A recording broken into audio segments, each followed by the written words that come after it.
Hello everyone and welcome back to the Horror Hut.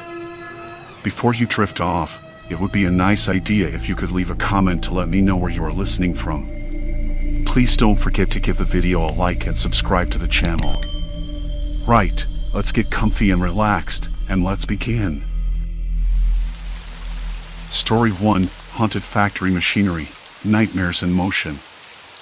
I never thought a job like this would feel normal and somehow wrong at the same time. The factory had been shut down for years before I even moved here. Rust crept across the metal beams, and the floor was cracked and uneven underfoot, scattered with bits of broken glass and faded paint chips. The fluorescent lights flickered on and off, casting long shadows that danced with every buzz and groan of the building settling. I'd stand by the security monitor, watching grainy black and white footage of empty rooms, waiting for something to happen. Usually, nothing did. I remember the first night clearly. The air was cold, colder than I expected for late spring, and I tugged my jacket tighter around my waist. The smell hit me before I even stepped inside, something sharp, acrid, sour. I chalked it up to old machinery oil mixed with damp concrete. The main floor smelled like that, a mix of grease and mildew, with a faint hint of something rotten I couldn't place. I told myself it was nothing. Factories always stink. The security office was a cramped little room cluttered with old paperwork and a jittery fan that sounded like it was about to give up any second. The monitor bank glowed dimly, each screen showing a different angle of the factory floor, empty conveyor belts, piles of discarded fabric, and shadows where the light didn't quite reach. I sat there, sipping lukewarm coffee, trying to stay awake. The silence was almost complete except for the occasional creak of the building and the distant hum of the city's night traffic. I figured I'd just do my rounds every hour or so. The first patrol was uneventful, empty hallways, locked doors, nothing out of place. But then, around 3 a.m., that's when things started to feel off. I heard the faintest clatter from the main processing room, a rhythmic thudding like something heavy hitting metal. The camera showed nothing, no movement, no one. Yet the sounds persisted, like ghostly echoes bouncing off the walls. I rubbed my eyes and leaned closer to the screen, the stale coffee taste lingering at the back of my throat. Maybe it was the wind shifting through broken windows or the old pipes creaking under pressure. I told myself to stop thinking about it, but I couldn't shake the feeling that I wasn't alone. Not in a physical sense, but there was something else. The factory had a pulse, a slow, mechanical heartbeat that I was suddenly very aware of. I stood up, deciding to check the room in person. The floorboards creaked under my boots as I moved towards the processing area, the air growing warmer and more pungent with each step. Then it hit me, the smell. It wasn't just rotten oil or stale dust anymore. It was unmistakably foul, like something decayed and organic. Human waste. I gagged slightly, covering my mouth with my sleeve, trying to tell myself I was imagining it. There was no sign of anyone in the room. The machines were silent, at least on the surface. But as I stood there, the faint clatter began again. I glanced at the conveyor belts. Some of the ancient rollers turned slowly on their own, creaking and groaning. The gears shifted with a slow, deliberate rhythm. No power was supposed to be running through these machines. The main breaker was off, locked out for months. I tapped the emergency light switch, and a dull red glow bathed the room. The smell grew stronger, more oppressive. My skin prickled, and a low buzzing started in my ears. I looked back at the monitors in the security room through the glass, and everything still showed empty halls. No people. No movement. A voice inside me whispered that I should leave. Just go home. But curiosity pinned me there. I knelt down and noticed something on the floor, a dark, wet smear that glistened under the emergency light. It was fresh. I swallowed hard. I wanted to tell myself it was just spilled sludge, but the smell wouldn't lie. Back in the security office, I scanned the footage again, frame by frame. Nothing. No one entering, no one leaving. The factory was supposed to be locked tight. I tried calling the day shift supervisor, but the line was dead. No answer. The clock ticked past 4 a.m. I sat back in my chair, hands trembling slightly as I poured another cup of coffee, now cold and bitter. The room suddenly felt smaller, the shadows longer. Then the intercom crackled. Static. A faint whisper. I leaned in, heart thudding in my ears, but only silence followed. I know how that sounds, like I was letting my imagination run wild after a long night alone. Maybe I was. I wanted to believe there was a reasonable explanation for the smell, the noises, the moving machinery.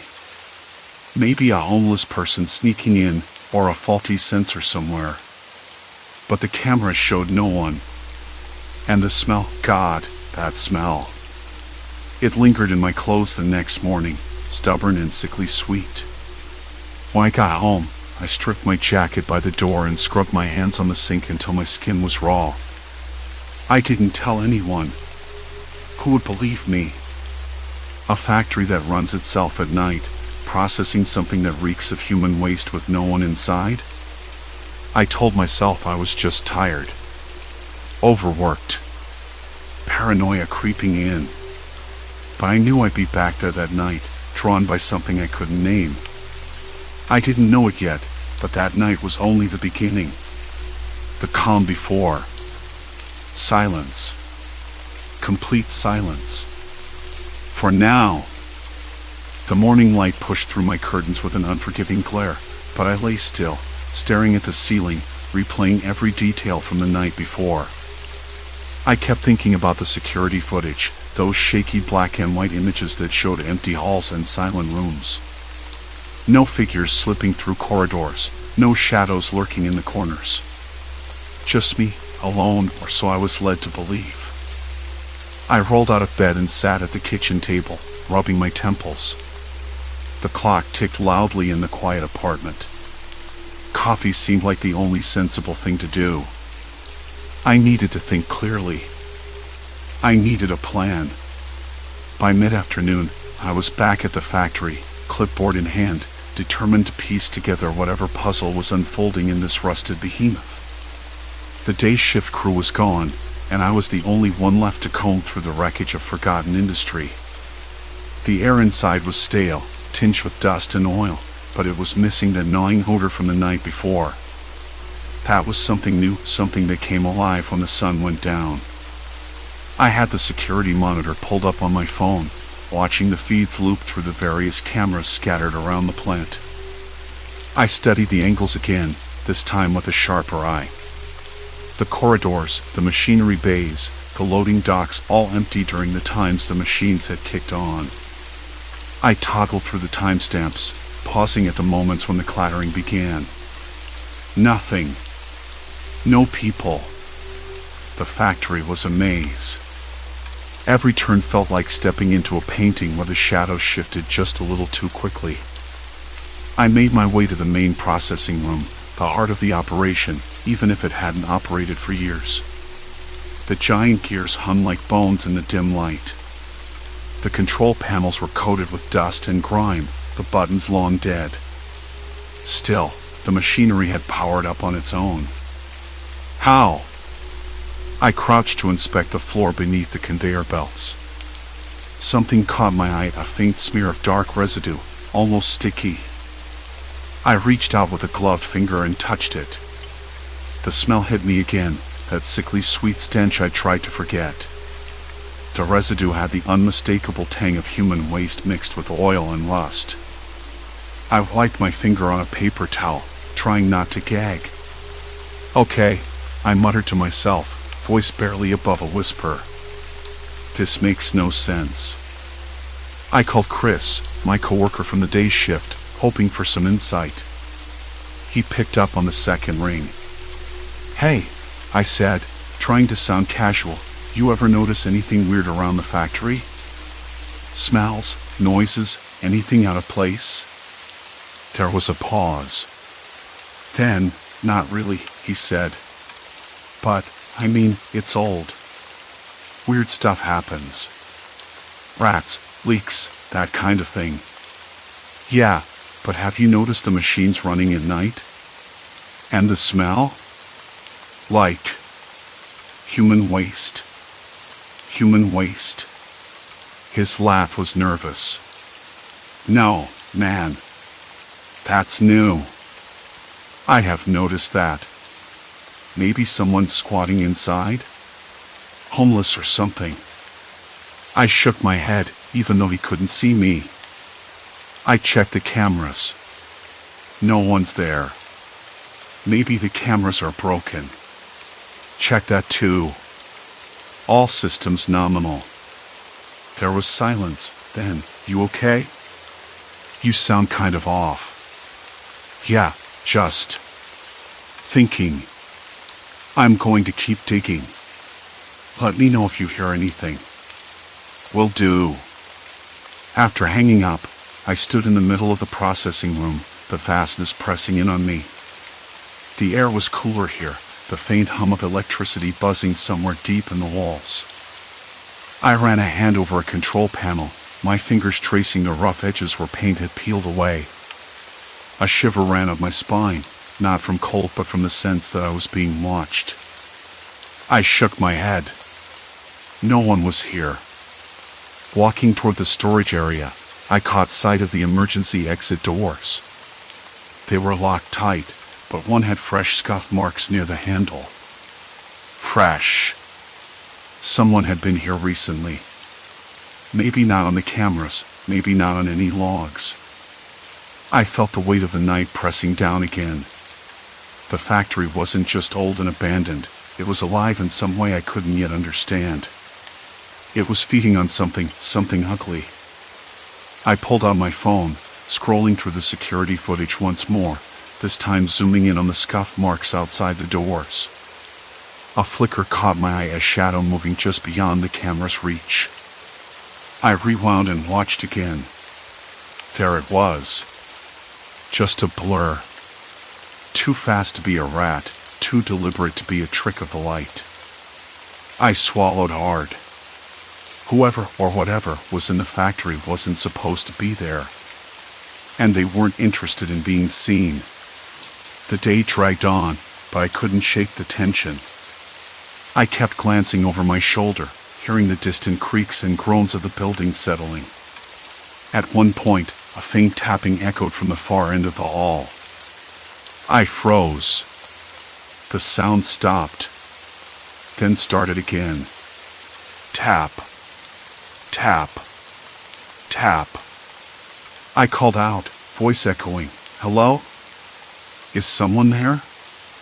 No reply. The tapping ceased, replaced by the low rumble of machinery turning on again. The smell came next, curling around my nose like a toxic fog. I gagged, stepping back. The machines were waking up. And I was alone. My fingers shook as I grabbed my walkie-talkie, trying to call Chris. The static hissed. No answer. The lights flickered, and for a heartbeat, the entire factory felt like it held its breath. Then the power surged back, the machines clattering louder than before, grinding, churning. I wasn't just up against rust and decay. Something was operating the factory's heart, and it wasn't mechanical. I had to find out what. And fast. The machines never stopped. I stared at the monitor bank, eyes darting between the dozen camera feeds. Every corner of the factory was empty, no figures lurking, no shadows slipping between crates or around corners. I flipped through the feeds faster, heart hammering like a piston. Nothing. No one. And yet, the machinery kept working, grinding, pushing something through its ancient gears.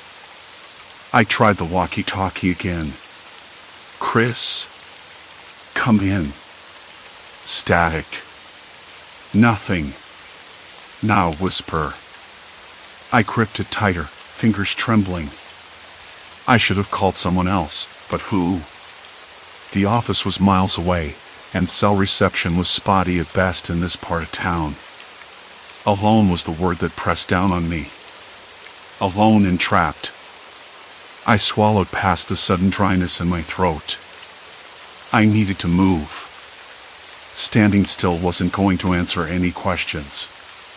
The air grew thicker, hotter somehow. I wiped sweat from my brow with the back of my hand, the rough fabric of my sleeve catching under my nails.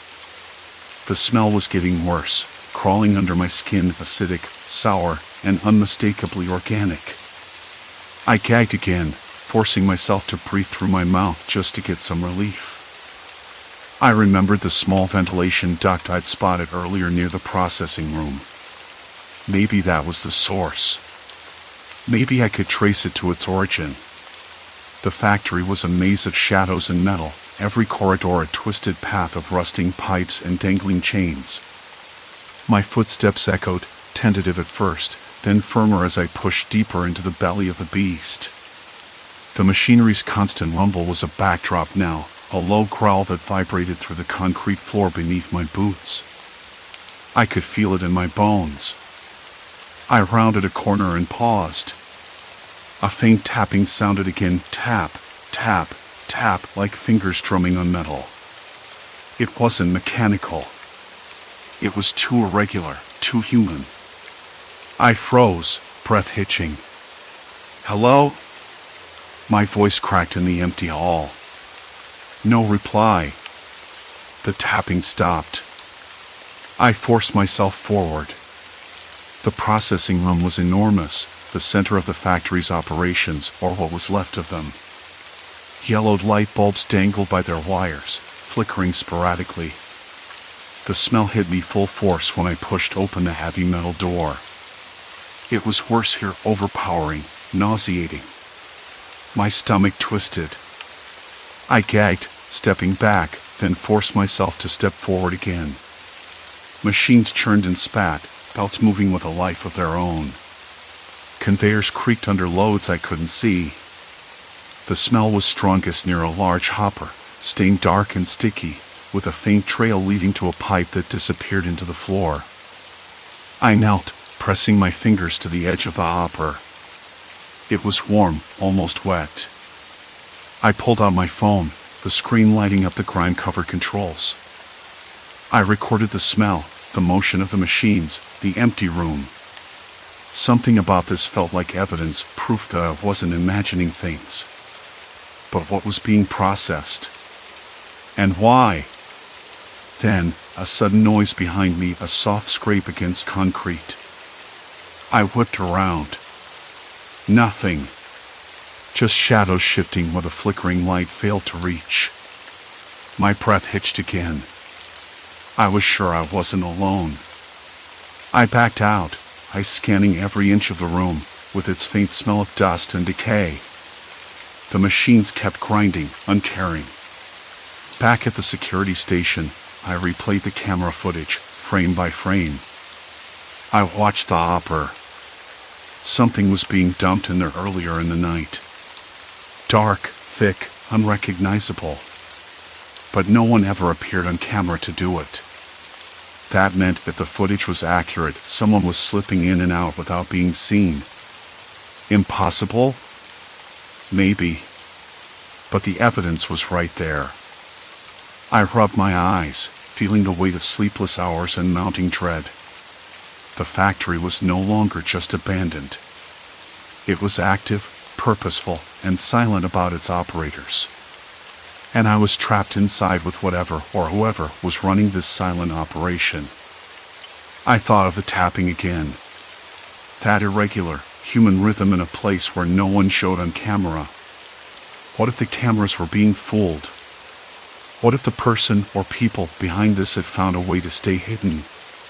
To watch me? I checked the exits. Locked. Sealed tight. No one was coming in or out without my knowledge. And Chris. Still no response. The walkie-talkie crackled with static, then died. My hands shook as I crouched by the monitors. I wasn't just an observer anymore. I was part of this. A cog in a machine I didn't understand. A cold draft brushed past me, carrying with it that sick smell again. It curled around my throat, sharp and invasive. I wanted to gag. Instead, I swallowed hard and stood. Time to move. To find the source of this operation. To figure out who was behind it. Because if I didn't, I might never leave this factory alive or sane. I grabbed a flashlight, its beam cutting through the darkness like an item, and headed toward the loading docks. The camera showed the area empty, but the faint sound of footsteps echoed ahead. Not mechanical. Not the rhythmic tapping either. Something slower, heavier. Closer. I stopped, breath caught in my chest. Hello? My voice was a whisper, barely more than a breath. No answer. Just a distant shuffle. The doors at the end of the dock creaked open a crack. And then I saw it. A shadow moving past the gap, quick and deliberate. I was no longer just inside the factory. I was inside a puzzle with missing pieces, and the person who held them was right on the other side of that door. There was no turning back now. The door creaked wider, the slow grind of rusted hinges scraping against the frame like fingernails on a chalkboard. Hey, I said, voice cracking. I'm just here to check things out. No harm. No answer. Just the heavy, dragging sound of footsteps retreating into the deeper shadows. I wanted to follow, but the knot in my stomach tightened. The factory felt alive tonight, breathing through its rusted veins, pulsing with some secret I couldn't yet name. The metal groaned, a low, mournful sound that seemed almost deliberate. Like it was warning me off. I stepped through the doorway, flashlight slicing through the stale air thick with dust and an almost electric dampness. The floor beneath was slick, uneven, and cold, coated with grime that clung to my boots with every step. The smell hit me again, that unmistakable stench of human waste, sour and cloying, but mixed with something metallic, like blood or rusted iron. My throat closed up. I glanced back at the security monitor taped to the wall near the door. Nothing. The feed showed empty corridors, silent and still. No sign of a figure or any other living thing. Just blinking static and the occasional flicker of an old fluorescent tube. I swallowed hard. This was no ordinary trespasser. Whoever or whatever was here didn't want to be seen. But why activate the machinery? Why process whatever it was that smelled so foul, so wrong? I moved deeper into the factory, the beam of my flashlight jittering as my pulse hammered in my ears. The machinery hummed quietly now, low and steady, like a heartbeat beneath the silence. Conveyor belts inched forward, rollers spinning lazily without a clear load. Pipes hissed softly, releasing bursts of steam that smelled like burnt rubber and chemicals. The factory, abandoned for years, had come alive, and I was in the middle of its twisted revival. A sudden clatter made me jump. Something heavy rolled across the floor, echoing off the metal walls. I spun toward the noise, flashlight darting frantically. A large metal drum lay on its side, leaking a dark, viscous liquid that pulled slowly across the cracked concrete. The smell hit me full force then, a sickening, unmistakable stench that clawed at my senses. I gagged, fingers curling around the flashlight so tightly my knuckles whitened. I needed to find the source. I had to know what was being processed here. But the deeper I went, the more the factory seemed to close in around me. Shadows lengthened, corners blackened, and the air grew colder, as if the building itself was drawing breath. Ahead, a narrow corridor beckoned, lit faintly by a flickering bulb. The walls were smeared with grime and streaked with dark stains. I swallowed, stepping forward, flashlight beam bouncing over a series of rusted pipes and tangled cables. Halfway down the corridor, The smell intensified, thickening so much I could taste it, bitter, sour, and utterly vile. Then I heard it, a soft, wet sound, like something being dragged across the floor. I froze. The sound stopped. Silence. Complete silence. I dared to move again, careful, slow, every nerve on edge. The corridor opened into a cavernous room, filled with gigantic machines and conveyor belts moving sluggishly. The source of the smell hit me again, stronger now, unbearable. I spotted it, a large metal chute feeding into the machinery, coated with dark, sticky residue. Near it, a pile of soiled rags and torn clothing lay discarded like trash. My mind raced. Who had been here? What was being processed? And why was it happening now, after all these years? Suddenly, a soft voice whispered from the shadows, barely audible over the factory's mechanical hum. You shouldn't be here. I spun toward the sound, heart thudding. No one was visible, just darkness folding into itself. The voice was low, almost a growl, thick with menace yet oddly tired. Who's there? I called, trying to keep my voice steady. Silence. Then the footsteps again, slow and deliberate, moving just beyond the edge of the dim light that cast long, dancing shadows. I swallowed hard, my hands trembling. I had no tool, no way to defend myself. Just a flashlight and a desperate hope that whoever this was wasn't as dangerous as I feared. Footsteps stopped. Then closer. Too close. The sweat on my forehead ran cold. I backed away, bumping into a metal crate. The flashlight flickered for a moment, then steadied.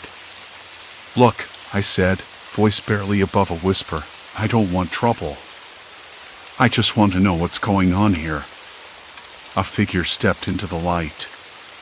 A man, mid-30s, face gaunt and shadowed, eyes wild and haunted. His clothes were torn, stained. He looked like he hadn't seen sunlight in years. You don't understand, he said, voice ragged. This place, it's a trap. It's not just the machinery. It's what's fed into it. What they feed it. Who? Who feeds it? I asked, heart hammering. He shook his head sharply. No one knows. Not really. It's been going on for years. People disappear. Bodies, waste, whatever. It all ends here. Inside the machines. I blinked, struggling to process. The smell, the stains, the silence on the cameras. It all fit. But why? What were they making here that required this horror? The man looked at me, eyes burning. You have to get out. Before it's too late. I wanted to ask more, but a sudden, harsh clang echoed through the factory. The machines all roared to life at once, belts spinning faster, gears grinding with a deafening roar that rattled my teeth. The smell surged again, overwhelming. He grabbed my arm, his grip tight, urgent. Come on. We don't have much time. I followed him, heart pounding so hard I thought it would burst through my chest. The factory was no longer just dark and silent. It was a living nightmare, dragging me down with it. Behind us, the machines thundered, a mechanical beast awakened, hungry, relentless, and unforgiving. I didn't know if I could trust this man. Didn't know if he was friend or foe. But there was no choice. The factory was closing in, and I was running out of air. The factory was silent again, but the echo of those machines still rang in my ears. I looked at the man. His eyes were dark pools of exhaustion and something else, fear? Or maybe guilt. He swallowed hard, his jaw tightening. We don't have much time, he said, voice low but urgent. The machines, they're running on a timer. They'll shut down soon, but when they start again, it's not just the smell. It's the product. The factory's still alive. And it's not just machinery anymore. I wanted to ask how he knew all this, but the noise came again, distant, mechanical, a grinding that made the floor vibrate beneath my feet. The factory was waking up again, and I didn't want to be anywhere near it. I stepped back, eyes darting to the security monitors. Nothing. No one. Just the blinking dots on the infrared cameras, empty corridors swallowed by shadows. Why didn't you tell anyone? I asked. The police? The city? Someone? He shook his head. They won't believe me. No one wants to hear about this place. It's easier to pretend it's just another dead factory. But I worked here. I know what they did. What they're still doing. His words hit me like a slap. I thought this was an abandoned relic, a place forgotten by time. But it was alive in the worst possible way. For a moment, we just stood there. The quiet was thick, broken only by the hum of distant engines and the drip of water somewhere deep inside the building.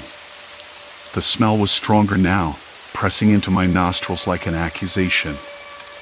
I tried to breathe through my mouth but tasted the same sour bitterness. I have to get out, I said, my voice barely above a whisper. I have to tell someone. He shook his head again. You can't. Not yet. If you leave now, they'll know someone's been inside. They'll come after you like they came after me. You think this is just about abandoned machinery? It's bigger than that. It's about control. About keeping secrets buried. The words settled over me like a heavy fog. I wanted to argue, to push past the fear and confusion, but my body was numb. I could feel my hands trembling, cold sweat slicking my palms. The man stepped closer, lowering his voice. Listen, there's a way out through the loading docks. But it's not safe. They have cameras, hidden ones. Motion sensors. You have to move slowly, stay in the shadows. I nodded, more out of habit than understanding.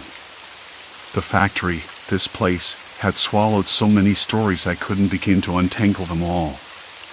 We moved together through the labyrinth of rusting machinery and broken conveyor belts. Every footstep echoed like a drumbeat in the cavernous space. I kept my eyes on the dim monitors, watching for any sign of movement, any hint that we were being watched. The smell grew worse the closer we got to the loading docks. It was like walking through an invisible wall of rot and decay. My throat tightened, and I gagged once, swallowing hard to keep control. Why would they use this stuff? What are they making? I whispered, the question burning in my throat. He hesitated. It's not just waste. It's a byproduct. Something they process and sell. Something no one's supposed to know about. I wanted to press for more, but the sudden click of a metal latch snapped me back to reality. A door, somewhere nearby, squeaked open. We froze.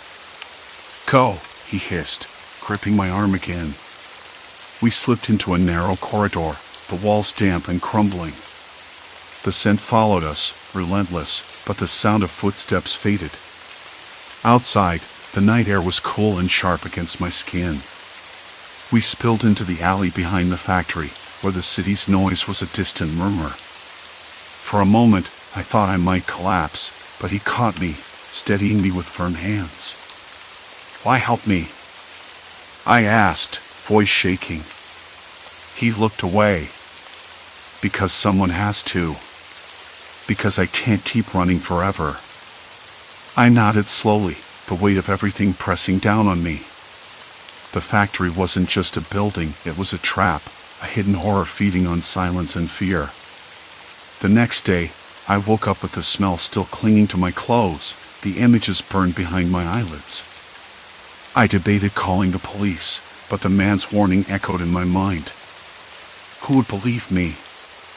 An abandoned factory, running on ancient machinery that processed human waste into some unnamed product? It sounded insane.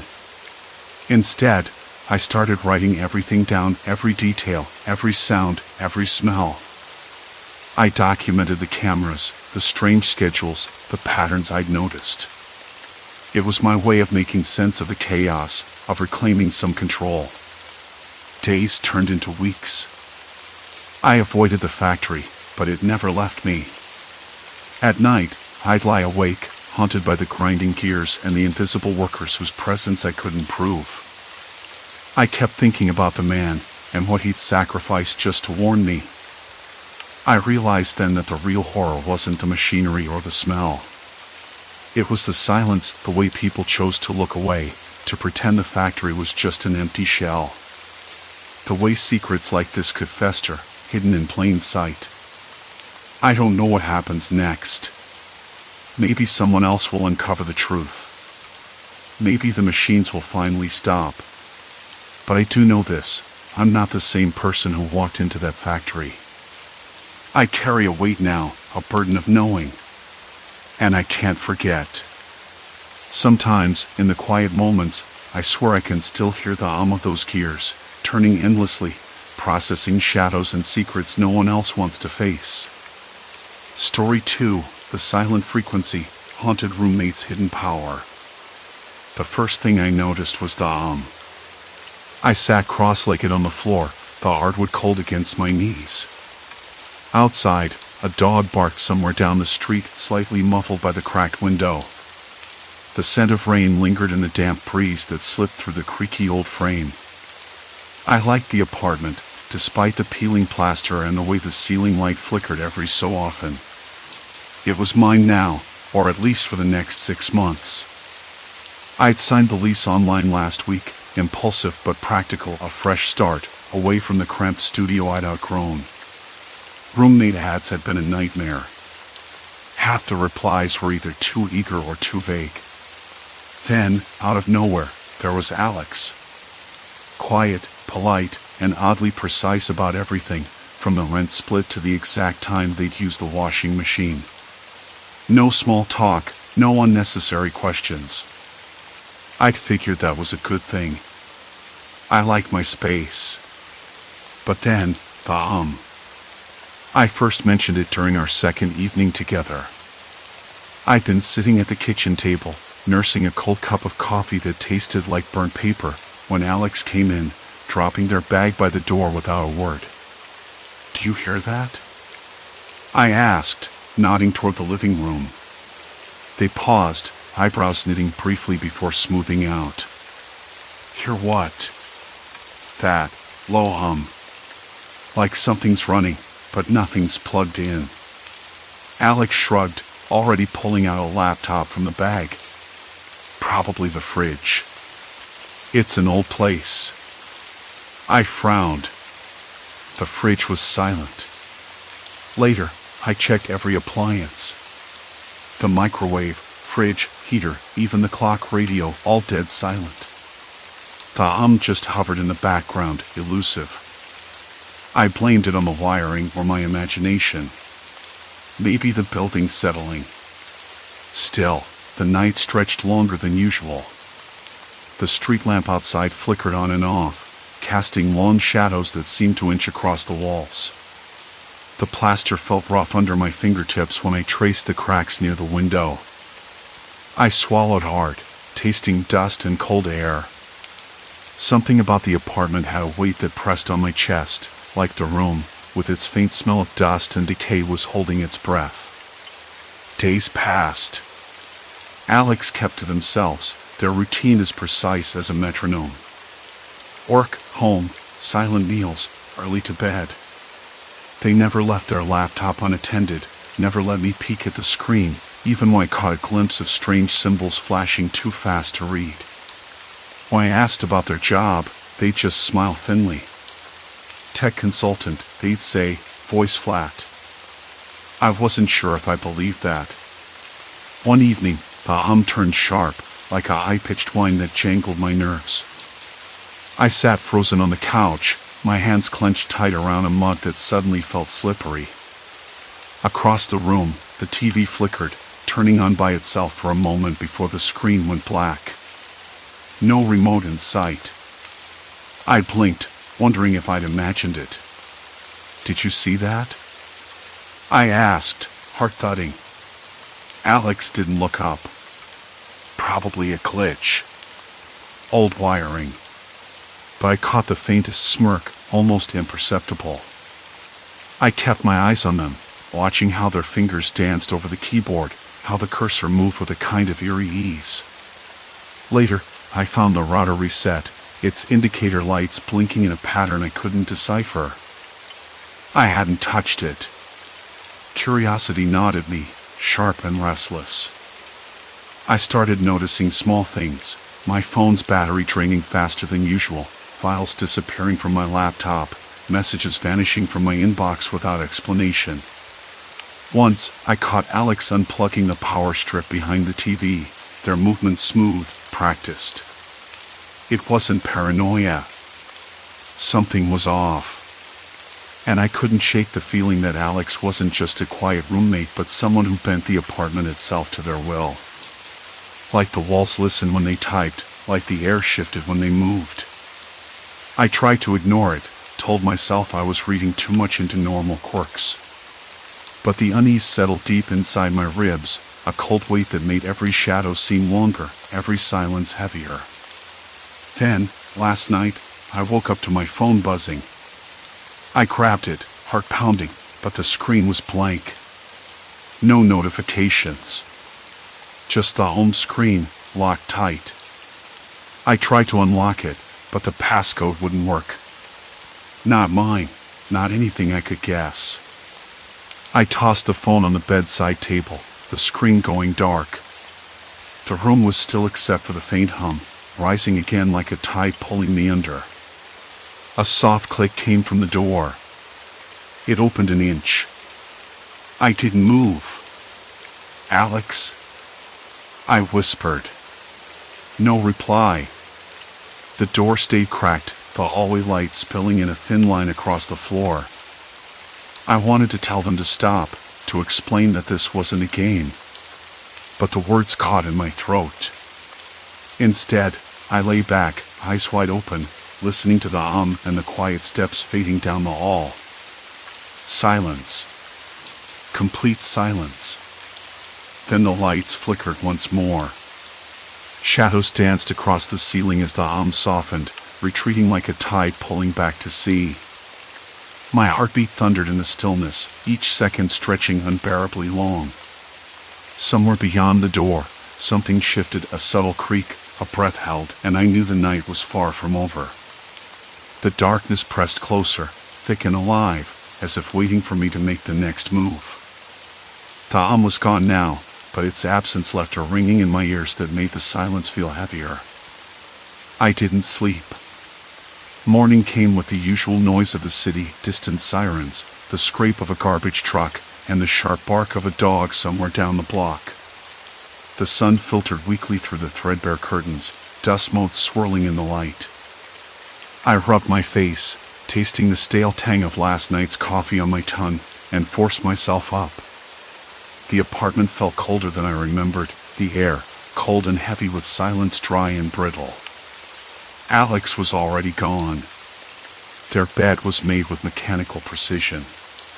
No sign of the crumpled sheets or scattered clothes from the night before. I peeked into the living room. The laptop was closed, the screen wiped clean as if it had never been used. My phone, which I'd left charging on the kitchen counter, showed no new messages, no missed calls. It was as if Alex's presence had been scrubbed from the room overnight. Which, at this point, didn't surprise me. I wrapped a rough cotton towel around my shoulders and went to the kitchen. The sink was spotless, no dishes piled up. Even the crumbs from the toast I was sure I'd left on the counter were gone. It was like living with a ghost that knew how to tidy up after itself.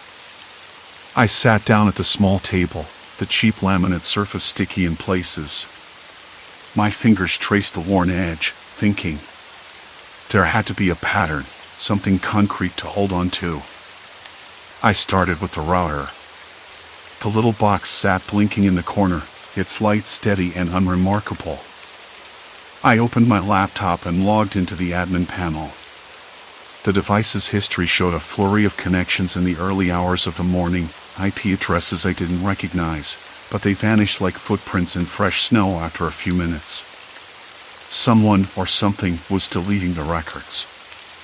I felt the familiar twist in my gut, that knot that tightened every time I thought about Alex. I was watching a master illusionist at work. Next, I checked the apartment security camera, the one I'd installed for my own peace of mind. The feed was offline. No error message, no blinking red light. Just dead silence from the device, as if unplugged. I hadn't seen anyone near it, but the footage from the previous day was missing entirely. No explanation, no warning. I leaned back, the chair creaking under me. The silence was suffocating. Then, a text popped up on my phone. From an unknown number.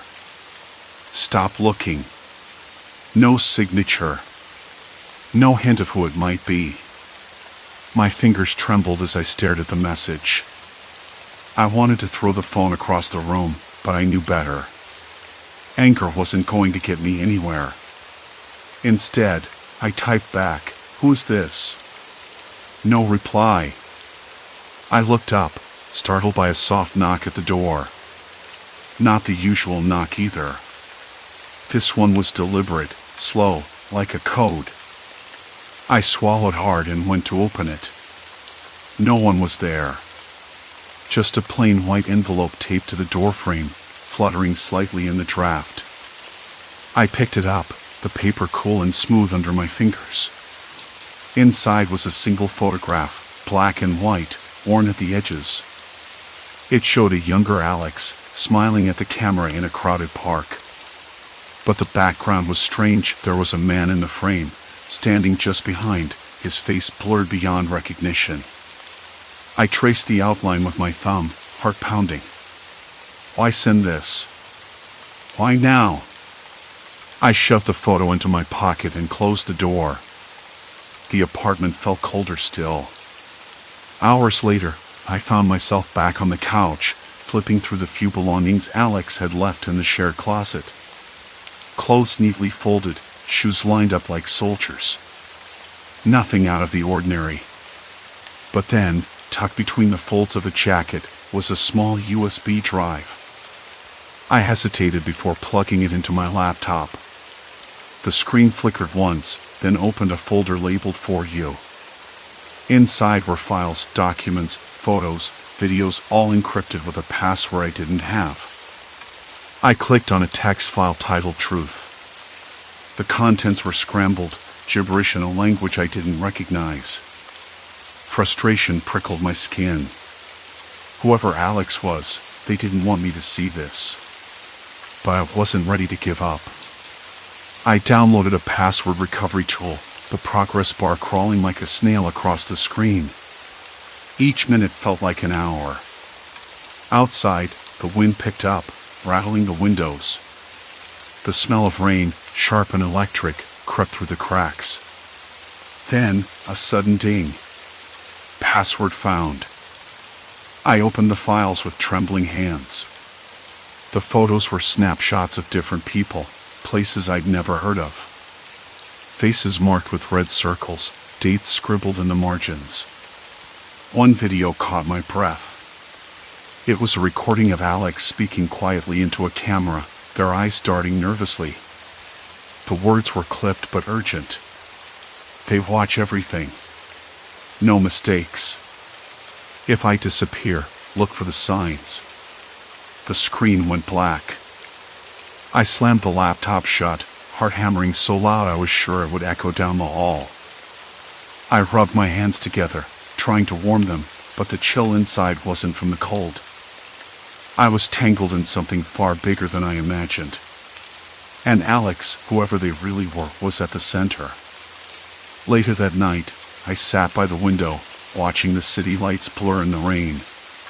The envelope and photo lay beside me, a silent reminder that the past refuses to stay buried. I thought about the message, the empty hallway, the vanished footage, and the feeling that I was being watched, too. The hum returned, faint but unmistakable, threading through the walls like a low pulse. My phone buzzed again. Another message. From the same unknown number. Choices have consequences. I didn't answer.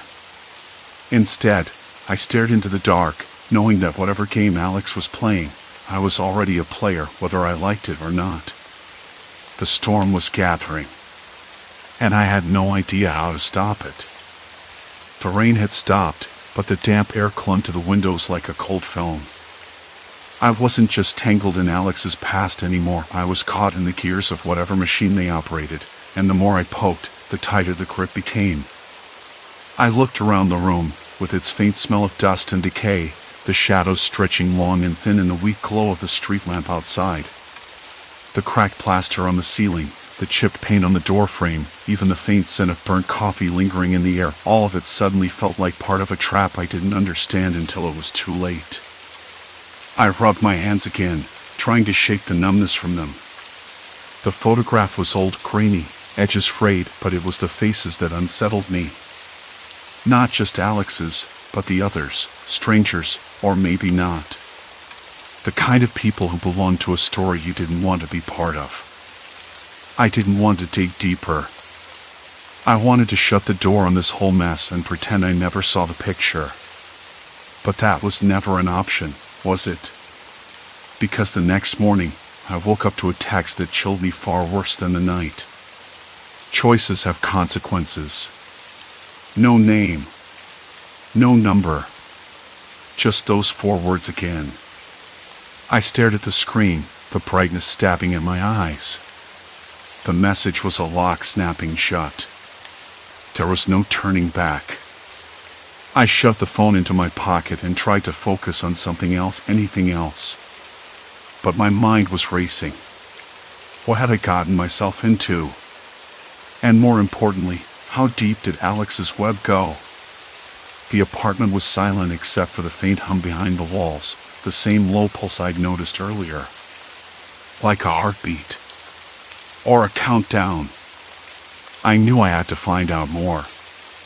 By mid-morning, I was pacing the small kitchen, the envelope and photo folded neatly on the counter.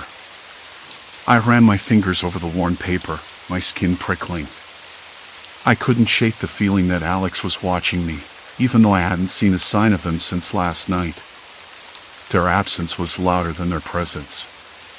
I grabbed the laptop and booted it up, fingers hesitating before I typed in a name I'd found scribbled faintly on the back of the photo, M. Crane. No first name, just those 2 letters.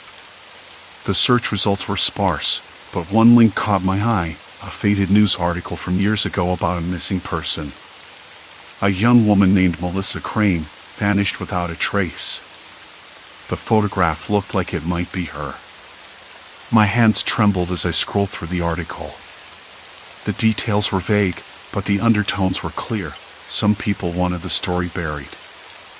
I closed the laptop quickly, heart pounding again. Why was this important to Alex?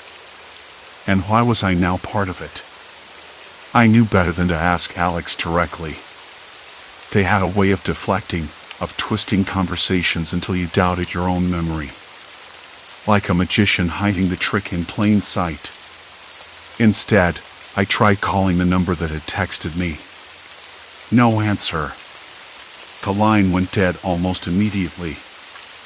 I wasn't surprised. I needed another angle.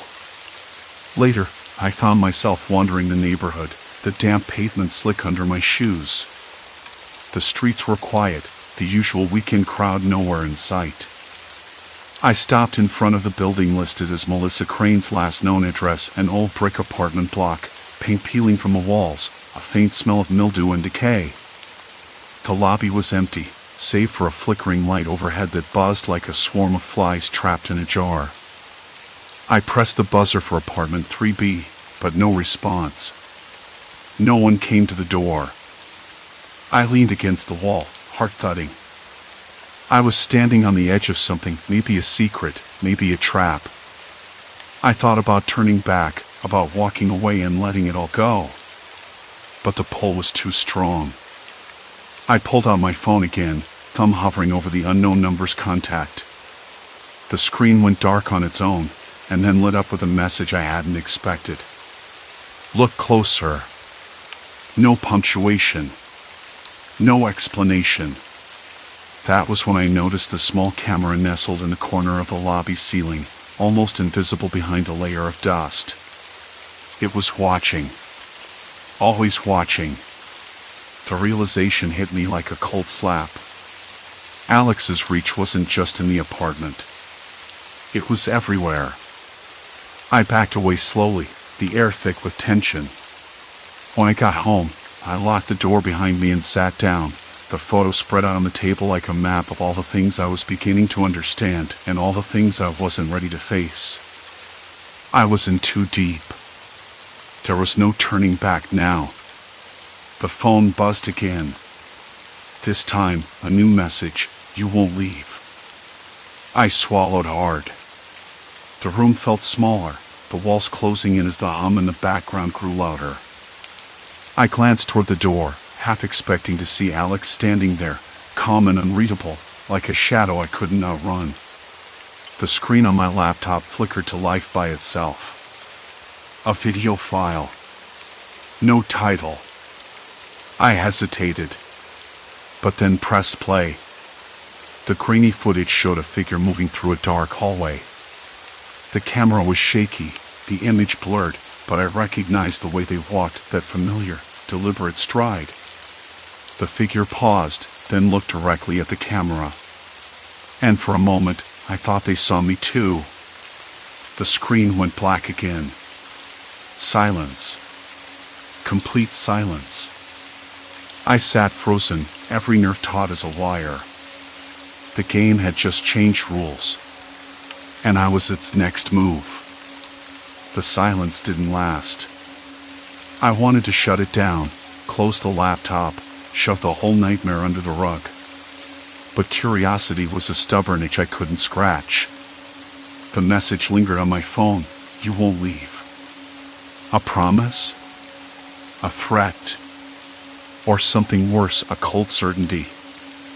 I swallowed, the dry taste of fear thick on my tongue. My hands trembled as I reached to close the laptop, but before I could, the screen shifted, another video file. This one longer, grainier, a flickering black and white recording of a room that looked suspiciously like my own. I froze. The camera angle was odd, like someone placed it on a shelf or a high ledge, just out of sight. For a moment, the image was static, then movement, a door creaking open, footsteps slipping inside, careful and slow. And then a shadow. Not the figure from before, but someone else.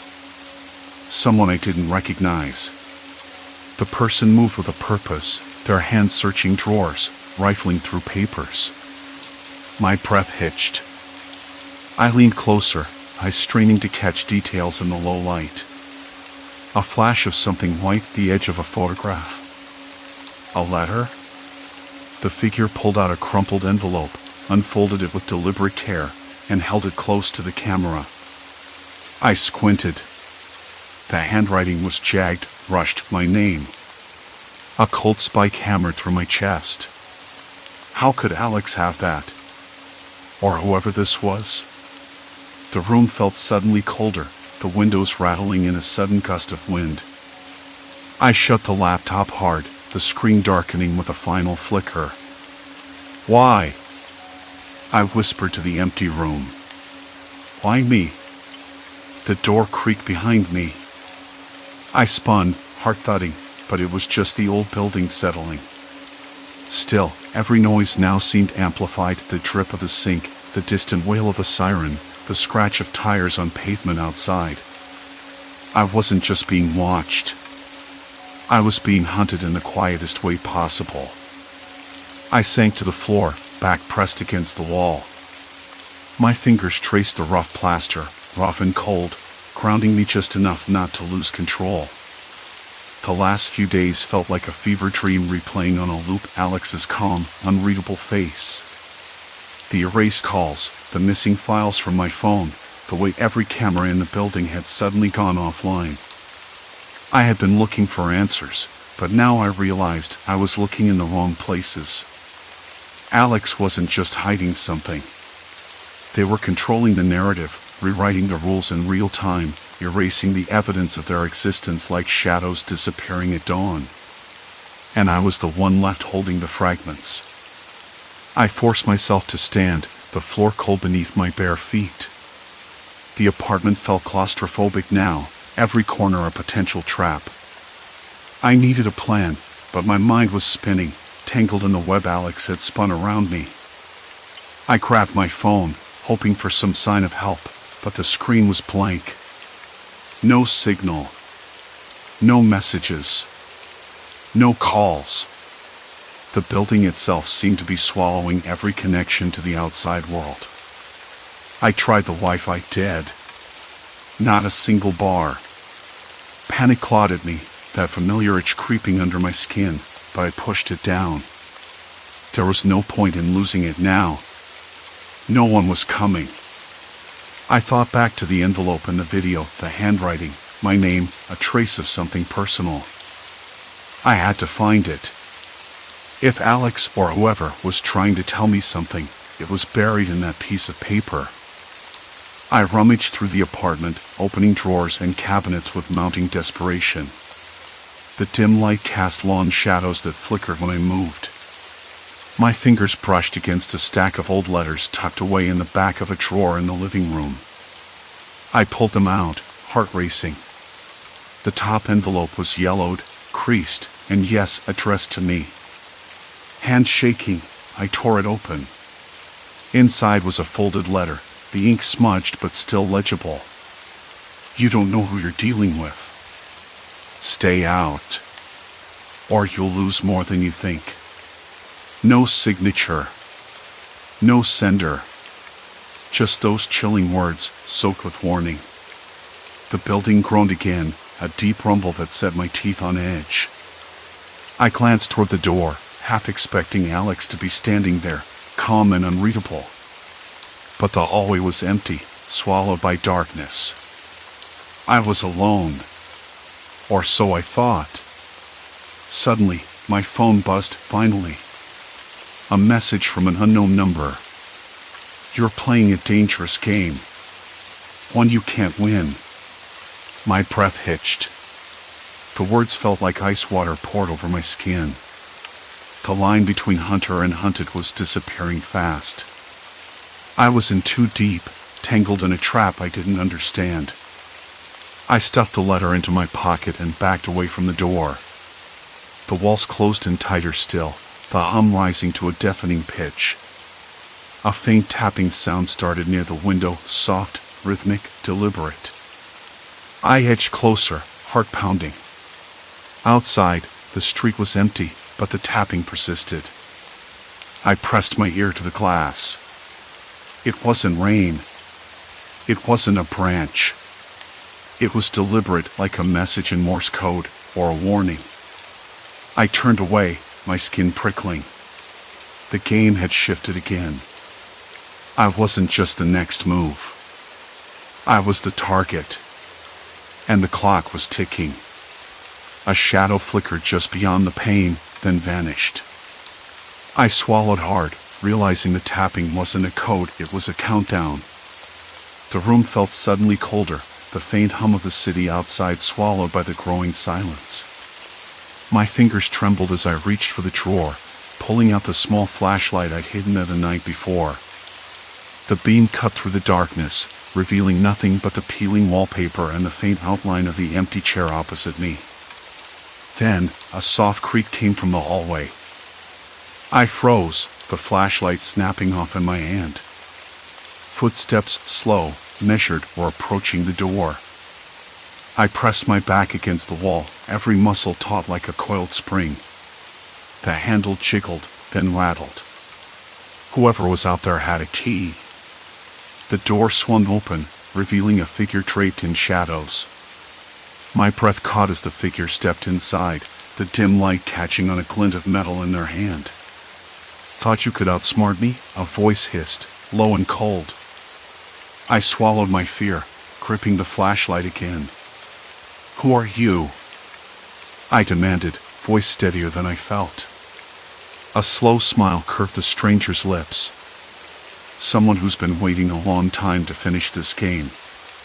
Before I could react, the room plunged into darkness. The tapping resumed, steady, relentless, and I knew the countdown had just entered its deadliest phase. The darkness lingered long after the tapping stopped. Minutes passed, maybe longer. Time lost meaning. I could feel the faint vibration of the floor beneath me, like distant thunder, but it was just the city's restless hum leaking through cracked walls. I waited until the weight of the air, cold and heavy with silence, shifted, until the sense of being watched ebbed enough for me to move. Only then did I slide along the wall toward the door, twisting the knob gently. It didn't resist. Outside, the hallway was empty. The faint yellow glow of the street lamp spilled in through the grimy window at the end, casting long, trembling shadows that stretched and retracted like slow breathing. I swallowed hard, tasting the stale dust in my mouth, and made my way down the corridor. The apartment was too quiet. The usual hum of the refrigerator, the distant murmur of traffic, even the soft tick of the clock in the kitchen, all absent. I flicked the light switch, but the bulbs gave only a weak flicker before dying again. Somewhere in the back of my mind, a cold thread of dread unfurled. The power was out. I found the breaker box near the kitchen and flipped the main switch. Nothing. Just a faint, electric buzz that died quickly. The room stayed dark, save for the streetlight's intrusion. I crouched, fingers tracing the cords and plugs, searching for a loose connection or tripped fuse. There was nothing obvious, nothing that explained the blackout. Then I heard it, a soft, deliberate clicking from the living room. Not mechanical. Human.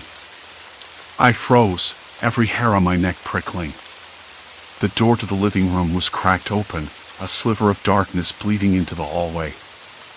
I edged forward, heart drumming against my ribs like a warning drum. Inside, the air smelled of cold metal and something faintly sweet, like burnt caramel or scorched sugar. A scent I didn't recognize but couldn't shake. The source of the clicking was a small device on the coffee table, a phone, or maybe a remote. It blinked steadily, a single red light pulsing like a heartbeat. I crouched and reached for it cautiously, half expecting the stranger to spring out from the shadows. My fingers closed around the device's cold plastic just as a voice whispered from behind me. "Looking for this?" I spun around. There he was, my roommate, standing in the doorway, face half illuminated by the blinking light. His eyes held that same icy calm, but there was a flicker of something else now, maybe amusement or satisfaction. "Why?" I asked, voice hoarse. He stepped forward, the soft tap of his shoes muffled by the threadbare rug. "You really thought you could catch me in a slip? I'm not just a tenant. I'm a ghost in this building. You won't find me where you expect." His words settled over me like a shroud. I looked at the device in my hand, realizing it wasn't just any remote but a jammer, something designed to disrupt signals, erase digital footprints. He had been erasing me, my presence, my proof. Every camera loop reset, every message deleted, every trace wiped clean. I wasn't just being ignored, I was being erased. "How long?" I asked, voice barely a whisper. "Long enough." He smiled, but it was tight, controlled. "I'm not here to hurt you." "Not exactly. I just need to disappear, and you were the perfect cover." I swallowed, the taste bitter, metallic. "Disappear from what?" He hesitated, and for the first time, his mask faltered. "People looking for me. People who don't play by any rules. If they find me, it's not just eviction notices or police reports. It's worse. I nodded slowly, piecing it together. The missing files, the erased calls, the strange absences. A life built on shadows, on running. But why bring me in? Why stay here? Because you're the only one who didn't look away, he said quietly. And because I needed someone to believe I was real. The words hung heavy, deeper than any apology. I realized then that the invisible game he played was not against me but against a past that clawed at his heels. A past I had unwittingly stepped into. We stood there, the silence stretching between us, punctuated only by the faint blinking of the device. Outside, the city breathed on, oblivious, indifferent. "Where do you go now?" I asked, feeling the weight of inevitability settle in my chest. He looked toward the window, shadows pooling in the corners of his face. "Somewhere they won't find me. Somewhere I can start over." I wanted to ask if I could come with him, if I could help, but the words stuck in my throat. Instead, I nodded, understanding that some battles were fought alone. The next morning, the power returned, the apartment suddenly alive with buzzing appliances and daylight spilling through grimy windows. I woke on the worn couch, the remnants of last night's fear still clinging to my skin like a second layer. He was gone. No note. No trace. Only the faint scent of burnt sugar lingering in the air, a whisper of his presence. In the days that followed, I found myself haunted not by ghosts or shadows, but by the quiet spaces he left behind. I checked my phone obsessively, hoping for a message, a sign, anything. But the screen remained stubbornly blank. I learned to live with the uncertainty, the invisible game now mine to carry. I patched the cracks in the apartment, replaced the bulbs, and quietly rewired the circuits he tampered with. The city marched on outside, indifferent to the small battles waged behind closed doors. And I changed. Not just because I had glimpsed the darkness beneath ordinary life, but because I understood how easily it could swallow you whole if you weren't careful. The roommate who erased himself taught me that sometimes survival meant becoming a ghost and that the scars left behind could never be fully erased. Occasionally, late at night, when the city's hum softened and all the lights were off, I swear I hear the faint tap of footsteps, slow and measured, echoing down the hallway, an unfinished game, a lingering presence I can't fully shake. I don't know where he is now. Maybe he's really disappeared, or maybe he's just waiting in another shadow, playing a different game with someone else. But I'm no longer the unwitting player I once was. I'm watching. And I'm ready. Story 3, Temporal Fuel Trap, when time controls the pumps. I never thought a gas station could feel like a trap. I'd been through this route dozens of times before, mostly on weekends, when I went to visit my sister in the next county. It was a long drive, and the Lone Pine station was the only place to fill up for miles. Usually, I was in and out within 5 minutes. But lately, things had started to feel off. Not in a way I could explain right away, no sudden noises or flickering shadows, but a slow sort of unease, like something was just wrong. That afternoon, the sky was bruised with heavy clouds, the kind that promised rain but never quite delivered. The air smelled faintly of damp earth mixed with the metallic tang of old machinery, something in the station's vents, maybe, or just the pumps themselves. I pulled my car in next to pump number 3, the one closest to the small convenience store. The cracked asphalt beneath my tires hummed softly under the car's weight.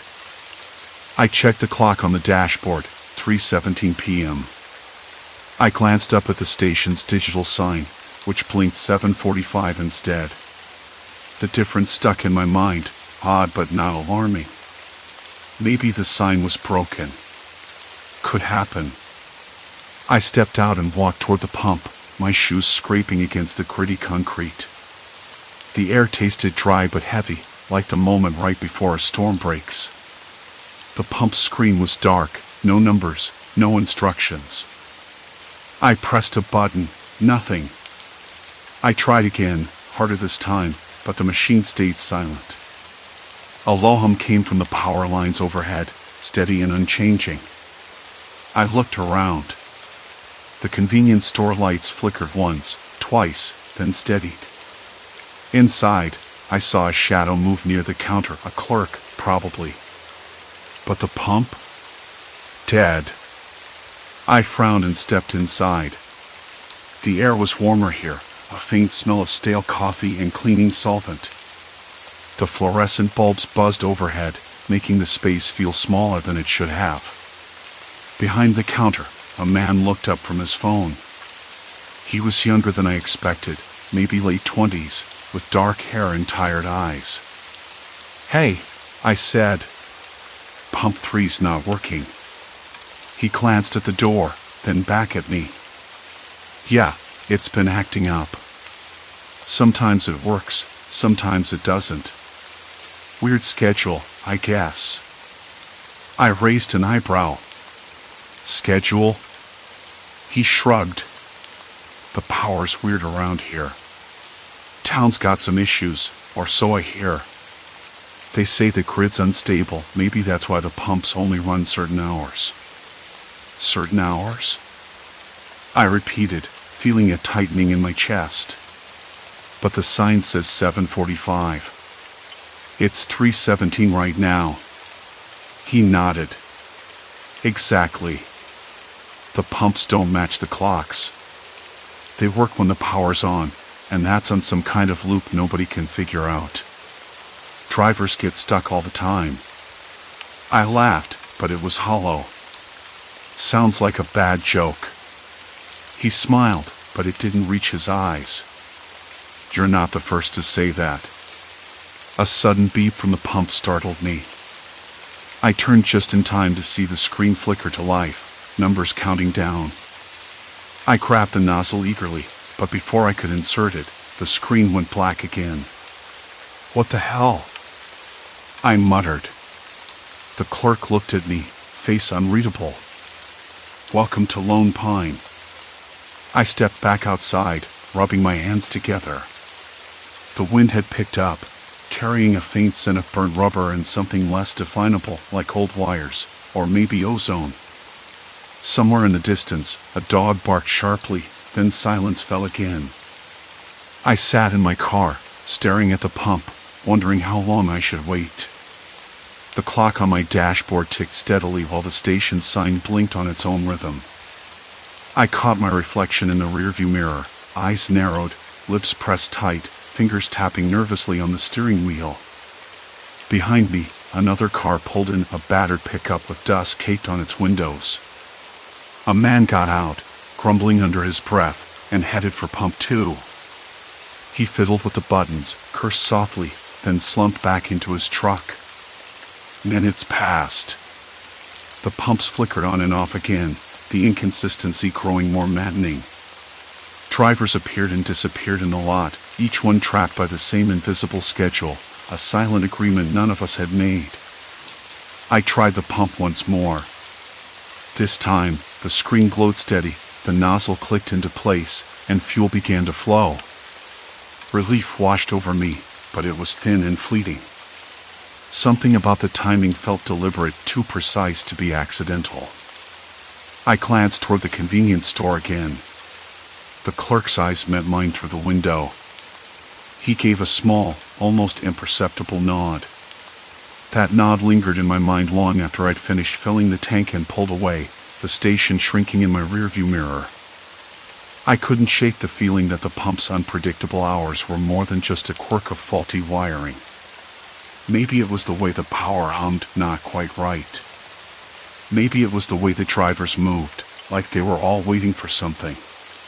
Or maybe it was just me, imagining patterns where none existed.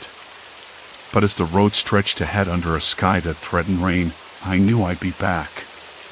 Because no matter what happened, Lone Pine was the only place to fill up. And every time I did, I felt like I was stepping into a puzzle I hadn't yet learned to solve.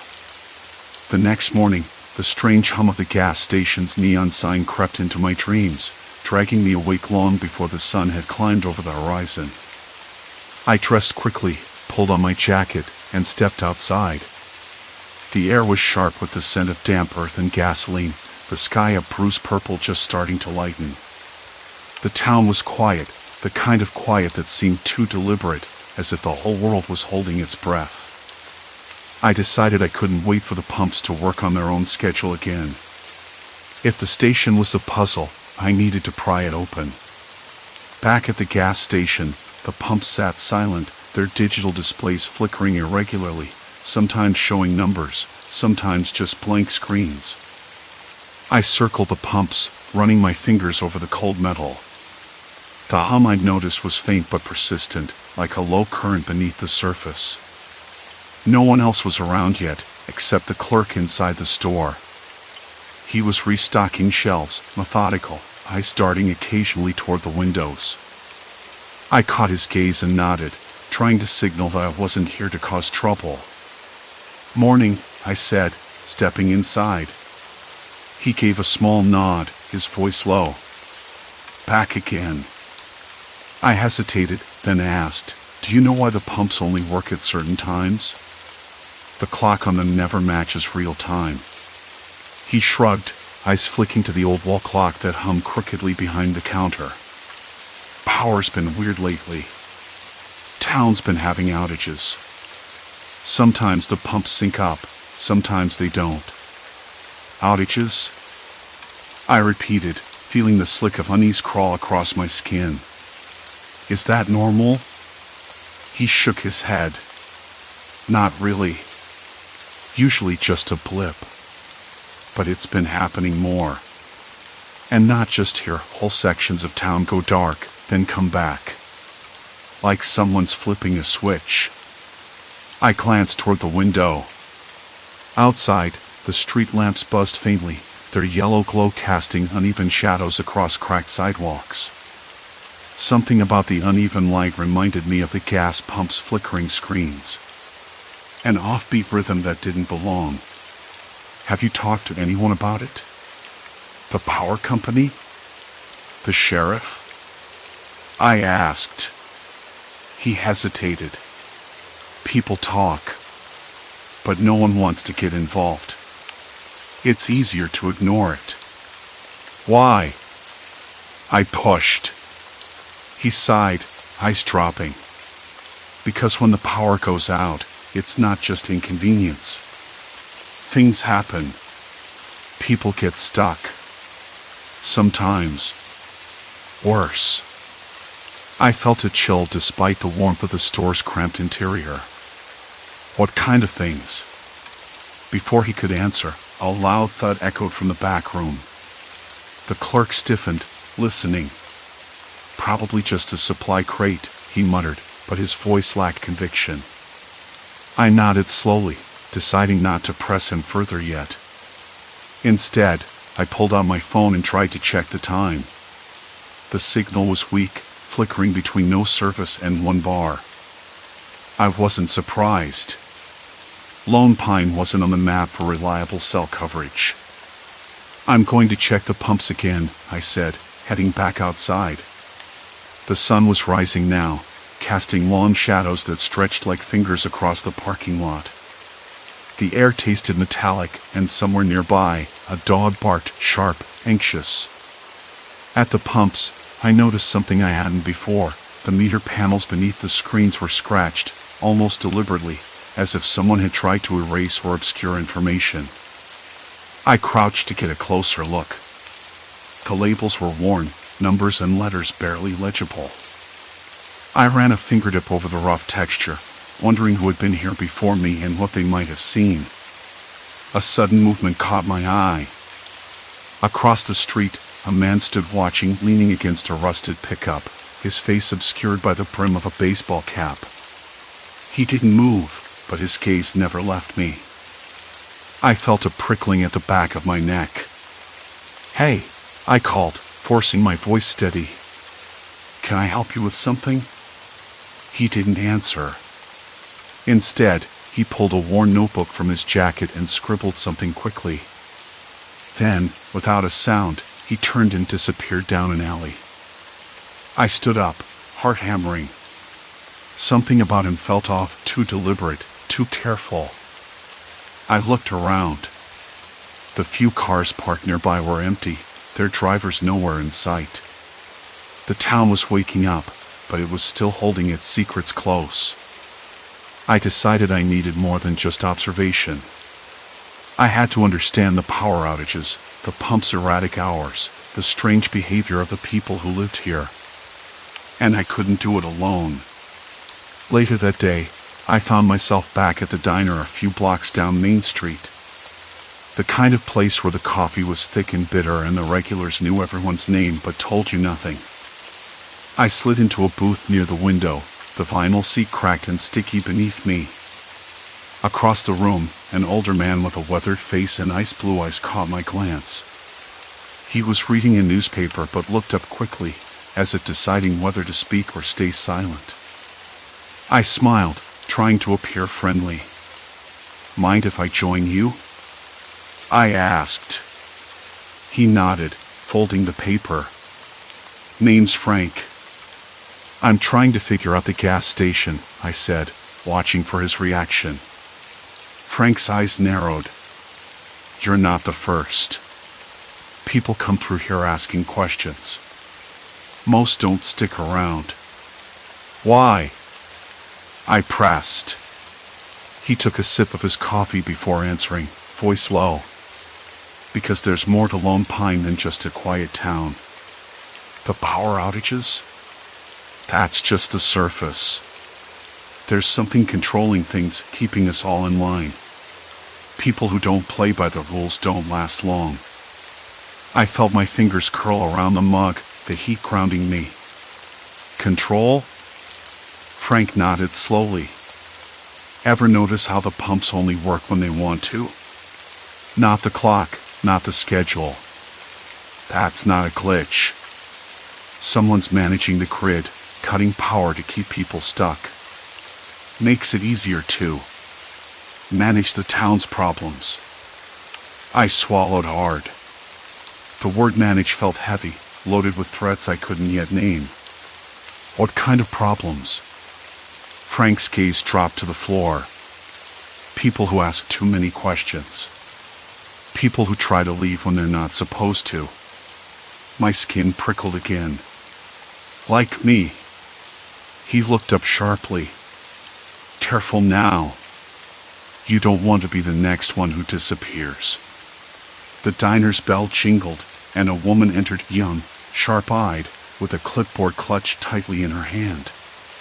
She scanned the room, then locked eyes with Frank for a moment before turning toward the counter.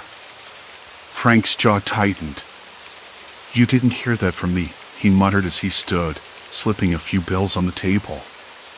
"Be careful. This town doesn't like strangers poking around." I watched him go, then turned my attention back to the window. As I left the diner, I couldn't shake the feeling that I was being followed, that every step I took brought me closer to something waiting just out of sight. The gas station's broken clock still ticked in my mind, a reminder that time here had its own rules, and those rules were written by people who didn't want me to understand. I pulled out my phone once more. The signal was gone. Not even a flicker. I was trapped, just like the others. Only this time, I was starting to see the edges of the trap. And I wasn't sure I'd like what I found next. I stayed by the window long after Frank left, watching the woman with the clipboard disappear behind the counter. The late afternoon light was thinning, turning the diner's inside into a mix of shadows and harsh fluorescent glare. The clock on the wall ticked steadily, but I was no longer sure if it meant anything. The gas pumps outside stood silent, frozen in their own waiting game, as if the whole place was holding its breath. That word manage stuck to the back of my throat like grit. Manage problems. Manage people. I couldn't shake the feeling that I was already caught, tangled in something bigger than just a broken power grid or a quirky gas station schedule. There was a pattern here, deliberate and cold. Someone was pulling strings, and that someone had no interest in letting me or anyone else leave on their own terms. I took a slow breath, trying to steady the slight tremble in my hands. The diner's hum was low but constant, the fridge buzzing in the kitchen, the scrape of chairs on tile as the waitress wiped down tables. Somewhere outside, a dog barked once, sharp and sudden, then silence again. I glanced down at the counter. The cheap coffee I'd ordered was lukewarm, tasting faintly of stale grounds and bitter regret. Not the best fuel for a long night ahead. I stood abruptly, the chair scraping loudly behind me. The sudden noise made the woman at the counter look up, sharp eyes catching mine just a second too long. She gave a tight nod, as if acknowledging some unspoken rule between us. Not friendly, but not outright hostile either. Just watchful. Like she was carrying a burden of secrets I wasn't meant to know. I stepped outside. The air had turned cooler, the faint scent of burnt rubber and dry pine mixing with the distant sound of crickets. The gas station's overhead lights flickered once, twice, then steadied. The pumps were dark, no glowing numbers, no humming engines. Just empty, waiting for the mysterious window when they would come alive again. I checked the clock on the gas station's wall. The digital numbers blinked 6:17 p.m. But the power to the pumps wouldn't flicker on for another hour, or maybe two. I'd learned by now that the schedule was as unreliable as a bad weather forecast, and twice as cruel. Across the lot, a dusty sedan sat idling, headlights dimmed. The driver's side door opened and closed quietly, revealing a man mid-30s, scruffy beard, worn-out jacket. He glanced around nervously before walking toward the diner, hands stuffed deep in his pockets. I hesitated, then called out, "Hey!"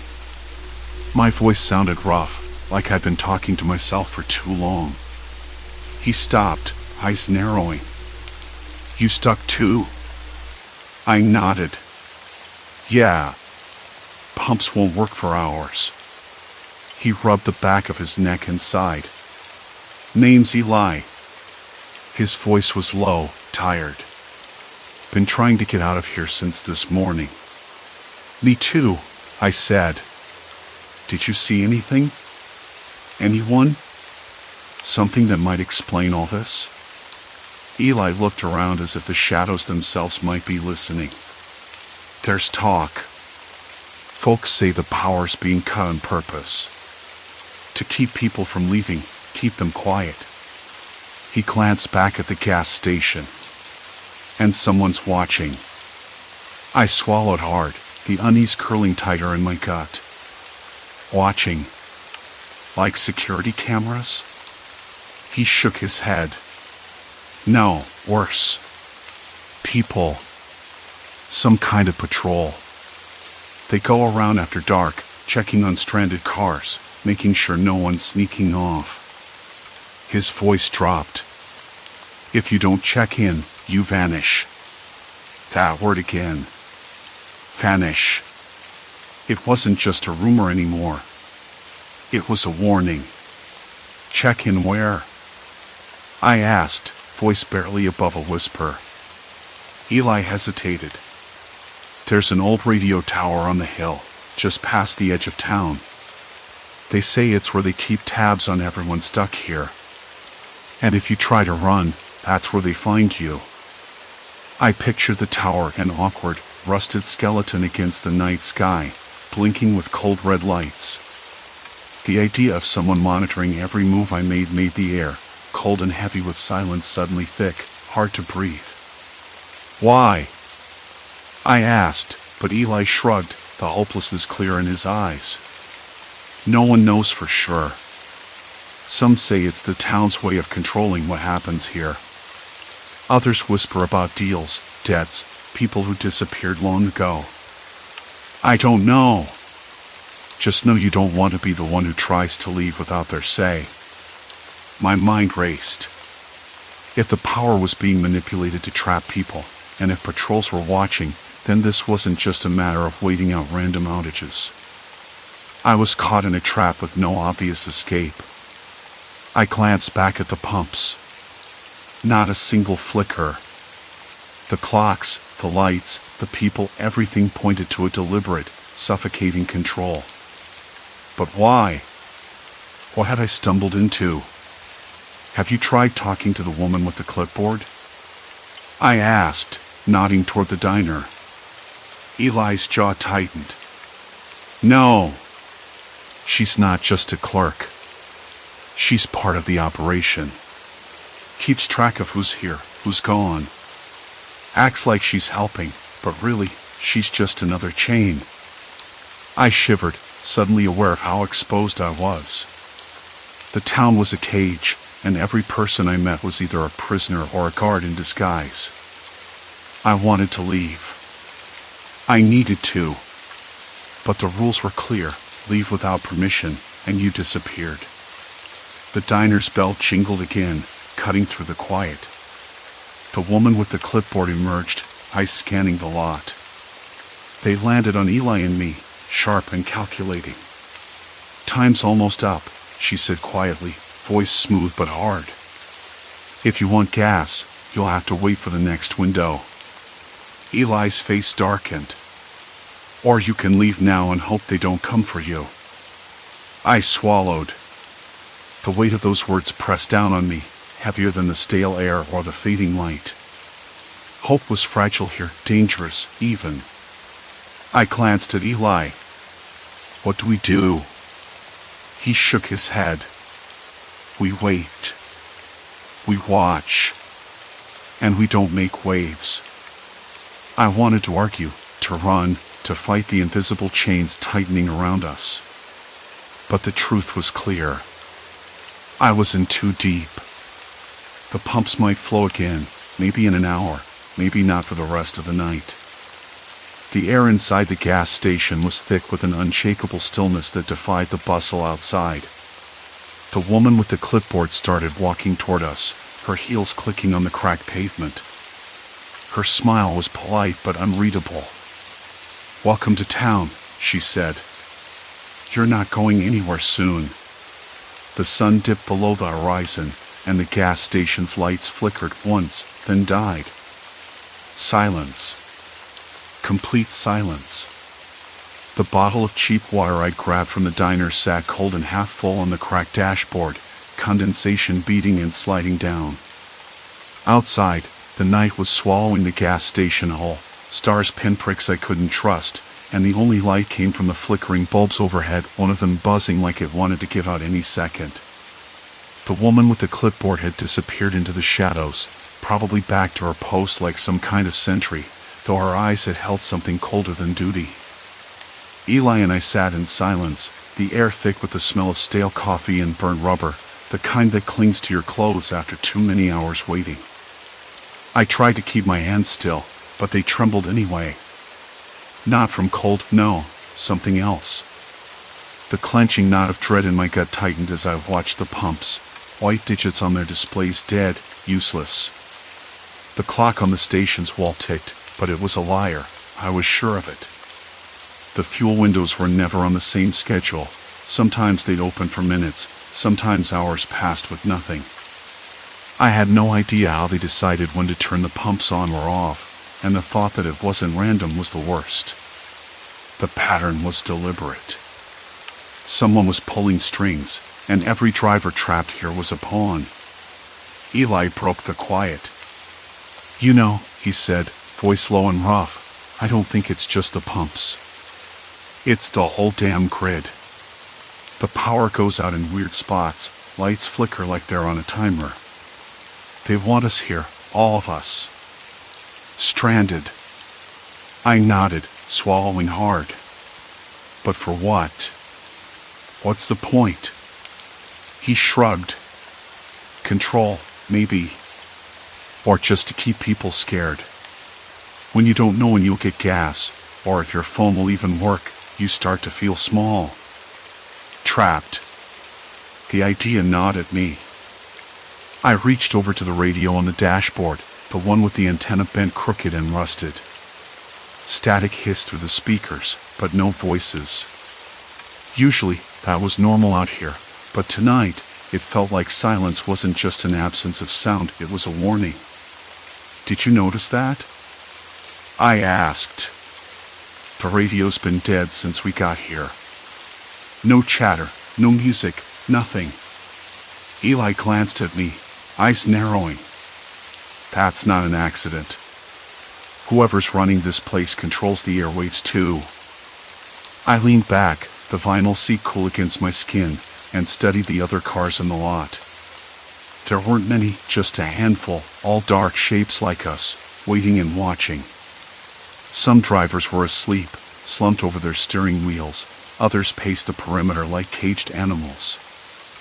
I caught the flicker of movement near the edge of the lot, where the shadows pooled thickest. A man in a worn jacket was standing still, staring at us. Or maybe at me. I couldn't be sure. The woman with the clipboard reappeared, walking with the slow, deliberate step of someone who knew she was the one in charge. Her eyes locked on me, and I felt the weight of that gaze like a physical force. She stopped just outside my window. "You're new," she said, voice soft, but there was steel beneath it. "You don't understand how this works." I swallowed. "Then explain." She smiled, but it was the kind of smile that didn't reach the eyes. "You don't get to ask questions here. Not unless you want to disappear." I hadn't forgotten what Eli warned me. The disappearances weren't rumors. They were real. And they were the price for stepping out of line. "Why keep us here?" I pressed, voice low enough to avoid drawing attention. She looked away, just for a second. Enough to see the flicker of something, regret. Satisfaction? I couldn't tell. This town runs on power. Not just electricity, but fear. Control the power, control the people. You'll see for yourself soon enough. Before I could respond, a sudden blackout plunged the entire lot into darkness. The hum of the buzzing bulb ceased, and the silence was immediate, suffocating. The night seemed to press in closer, and the air grew colder, sharper. My breath fogged in front of me. I fumbled for my phone, but the screen stayed black, dead as the pumps. Around me, other engines rumbled to life in panic, headlights slicing through the black, searching for something, anything. The man in the worn jacket disappeared into the shadows like a ghost. Then, just as suddenly, the dim light that cast long, dancing shadows snapped back on, brighter, harsher, spotlighting the gas station like a stage set for some cruel play. The pumps flickered alive. The screens blinked their numbers back to life, but the digits made no sense, jumping forward and backward like a broken clock. I glanced over at Eli. His jaw was tight, eyes scanning the perimeter like he expected trouble. The others stirred, some relieved, others wary. The woman with the clipboard was already striding away, her figure swallowed by the diner's neon glow. "Looks like your window's open again," Eli muttered. My hands trembled as I reached for the nozzle, but I hesitated. Something was wrong. The whole thing felt like a trap. The pumps worked, sure, but would it last long enough for me to fill up? Or was this just bait? I looked up at the clock on the station wall. It read 2:17 a.m., but I knew better. The real time was whatever they wanted it to be. The town's power grid was a tool, and I was caught in its crossfire. Eli caught my gaze. "We don't have much time." The line of cars began to inch forward, engines idling, headlights reflecting off the cracked asphalt. Drivers exchanged nervous glances, some muttering curses, others silent and resigned. I could feel the tension coiling tighter with every passing second. Waiting was no longer an option. I stepped out of the car, the cool night air biting at my skin, and grabbed the pump handle. The plastic felt rough and sticky in my palms, coated with grime and something else, oil, maybe, or dirt from 1,000 hands. The smell hit me first, gasoline and something metallic, like blood. I shook the thought away. I hoped it was just the rusted pipes. As I began to fill the tank, I caught movement from the corner of my eye. The man in the worn jacket was back, standing near the edge of the lot, watching. His face was obscured by a shadowed hood, but I could swear he was smiling. The night felt heavier than before, like the air was holding its breath just beyond the cracked window of my car. I sat behind the wheel, the engine idling low, a soft hum that almost soothed the tension tightening my chest. Outside, the gas station's flickering neon signs sputtered in and out, casting intermittent pools of sickly green light over the cracked asphalt. I glanced at my watch. 2:47 a.m. The pumps were dead again. No whirring, no clicking, just silence. I rubbed my hands over my face, the rough stubble prickling my fingertips. I'd been here too many times, trapped in this absurd cycle. Fuel pumps that worked only at random, disjointed hours that never matched the clock, stranding everyone who depended on them. And every time, the same strange townsfolk showed up, eyes darting, voices low, like they were part of some unspoken pact. I remembered how it had all started, me, a stranger passing through, initially patient, then frustrated, then terrified.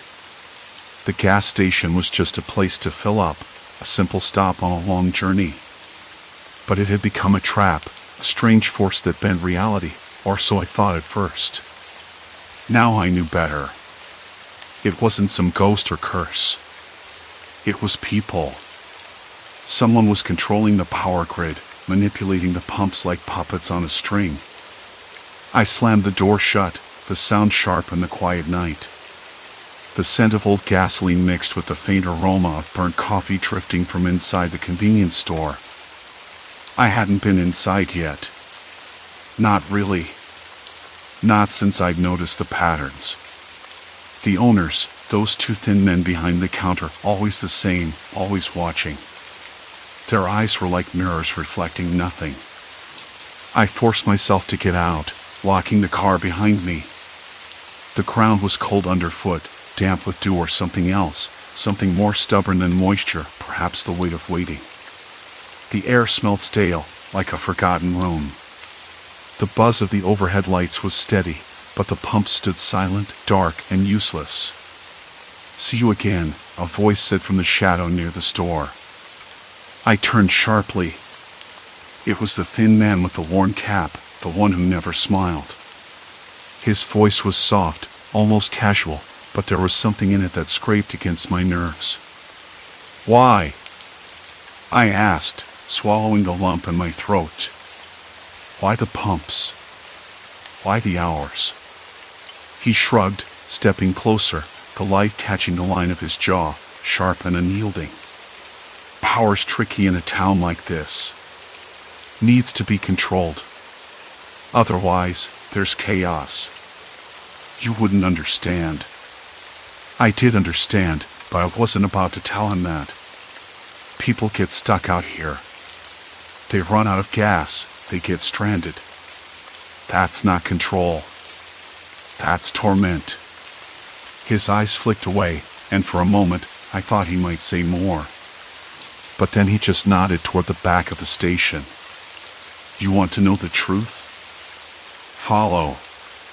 I hesitated, a cold sweat breaking out along my spine, but curiosity won. I followed him around the side of the building.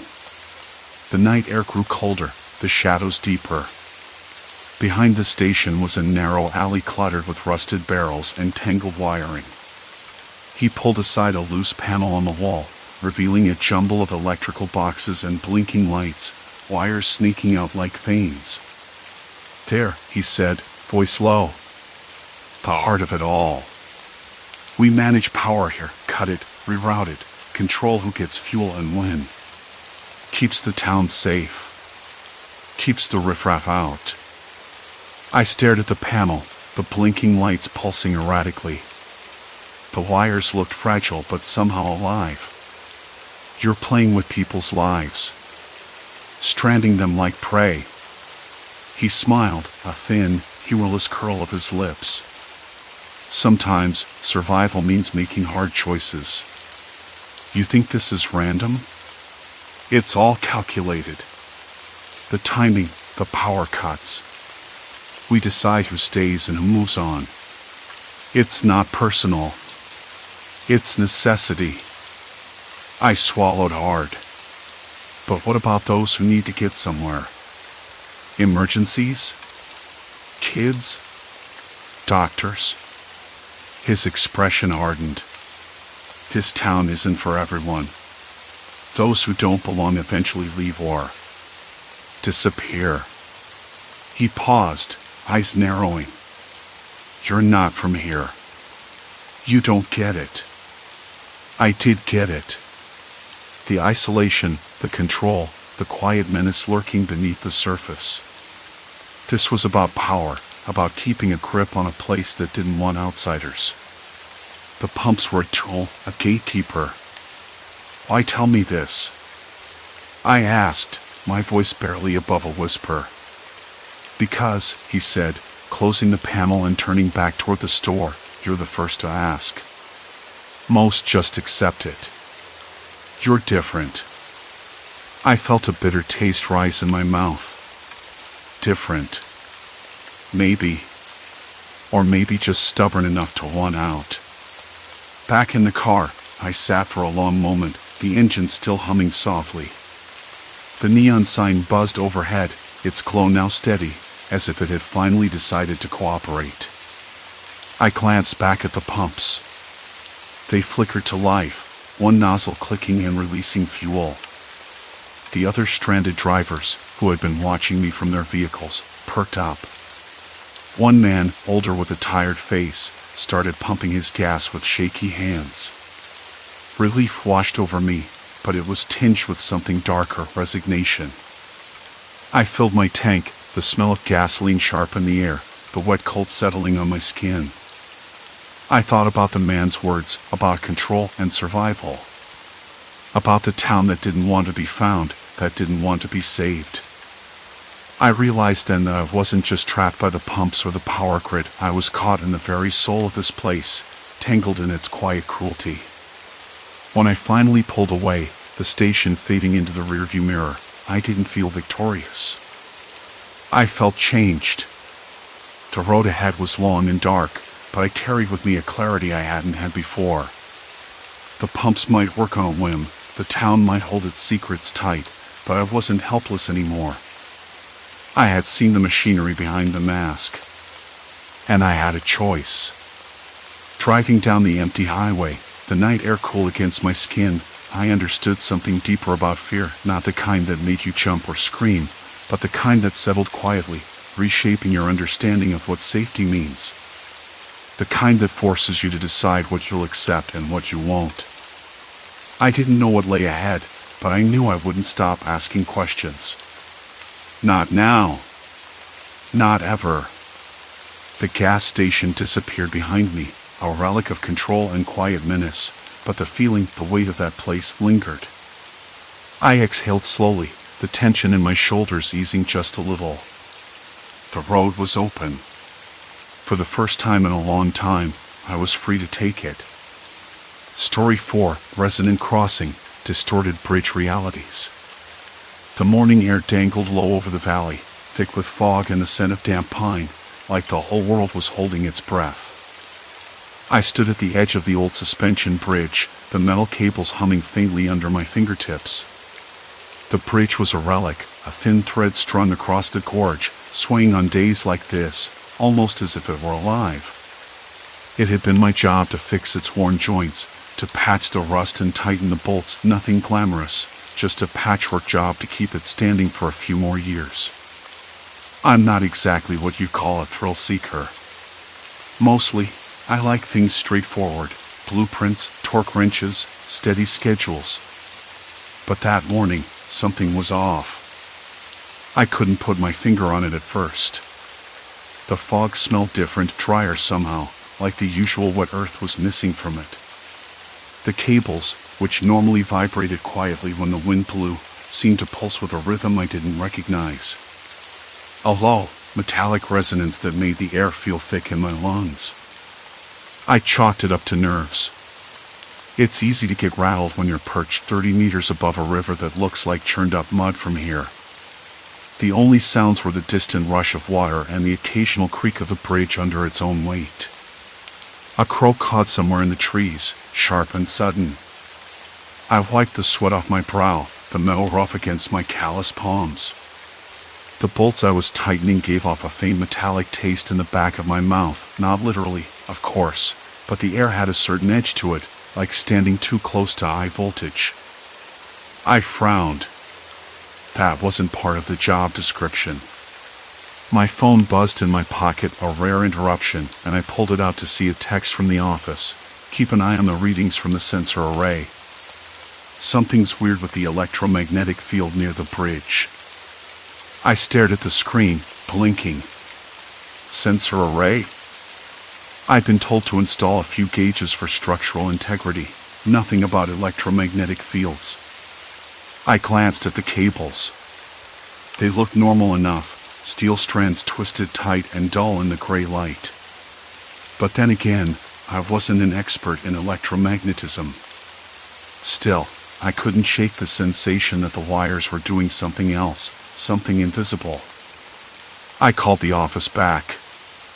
You're saying the cables are, what, exactly? There was a pause. Then a voice, clipped and clinical, interference detected. Fluctuations not consistent with environmental factors. Could be equipment malfunction, but we want you to monitor it closely.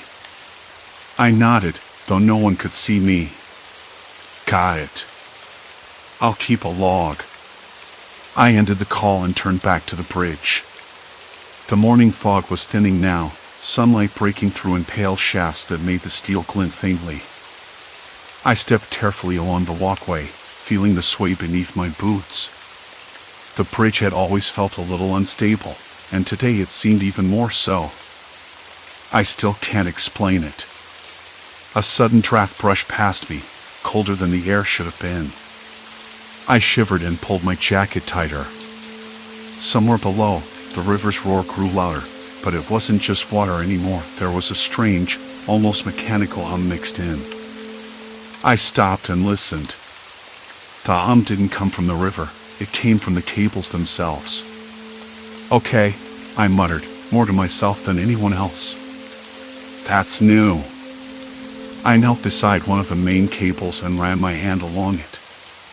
The steel was smooth, but the hum thrummed through my fingers, steady and insistent. It reminded me of the kind of vibration you'd feel standing near a massive transformer station, except this was miles from any power grid. The hairs on my forearms prickled. I looked up at the cable, tracing its line across the gorge. The other side was still cloaked in mist, the far anchor point barely visible. For a moment, I thought I saw it shift, just a flicker, the cable moving as if it were breathing. I blinked hard. Probably my imagination. I stood and shook my head. Maybe I'd been cooped up too long. Too many hours staring at metal and wires. But then something else caught my eye, a small figure stepping onto the bridge from the far side, a woman with a backpack, moving cautiously but deliberately. I hadn't expected anyone here. This wasn't a trail for hikers, it was a service route, barely marked on any map. She moved slowly, almost hesitantly, as if testing the bridge's sway. I called out, "Hey! This bridge is under repair. You shouldn't be crossing." She froze, turning toward me. Her eyes were wide, but there was no fear in them, only something unreadable, like she was searching. I didn't know," she said, voice low but steady. "I just wanted to see the view." I nodded awkwardly. "It's a dangerous spot. Better to wait until the work's done." She hesitated. Then, without warning, she took a step forward. The bridge rippled beneath her feet, the cables thrumming louder, as if reacting to her presence. My stomach clenched. "Wait," I said, but she was already halfway across. The moment her foot touched the middle of the span, the air shifted. I swear the temperature dropped. The fog thickened suddenly, swallowing the bridge in a gray shroud. I couldn't see her anymore. Hey! Come back. My voice sounded distant, swallowed by the mist. Silence. Complete silence. I leaned over the railing, peering into the fog. The river's roar was gone. The hum had stopped. Nothing moved. I tapped the radio on my belt and tried to call the office, but all I got was static. My fingers trembled, the cold seeping into my bones even though I was wearing gloves. I blinked, trying to clear my vision. The fog began to lift slowly, and I caught sight of the far side again, empty. No sign of the woman. Had she turned back? Or something else? A shiver ran down my spine, but it wasn't from the cold. Something was wrong here. The cables, the air, the fog, they weren't just elements of the landscape. They were hiding something. Something I couldn't explain. I swallowed hard. The bridge wasn't just a bridge anymore. It was a threshold. And I was standing right in the middle of it. The fog didn't lift until nearly dawn. I'd reported the woman's disappearance to the office immediately after she vanished, but the radio only spat static. That was odd. The bridge's comms were usually reliable, even in bad weather. I tried again and again, but nothing came through, just that harsh, crackling hiss. My stomach twisted, the cold sinking deeper than my gloves could reach. By the time the fog finally thinned, the sky was a bruised gray, and the first weak light of morning seeped into the valley. I scanned the far end of the bridge.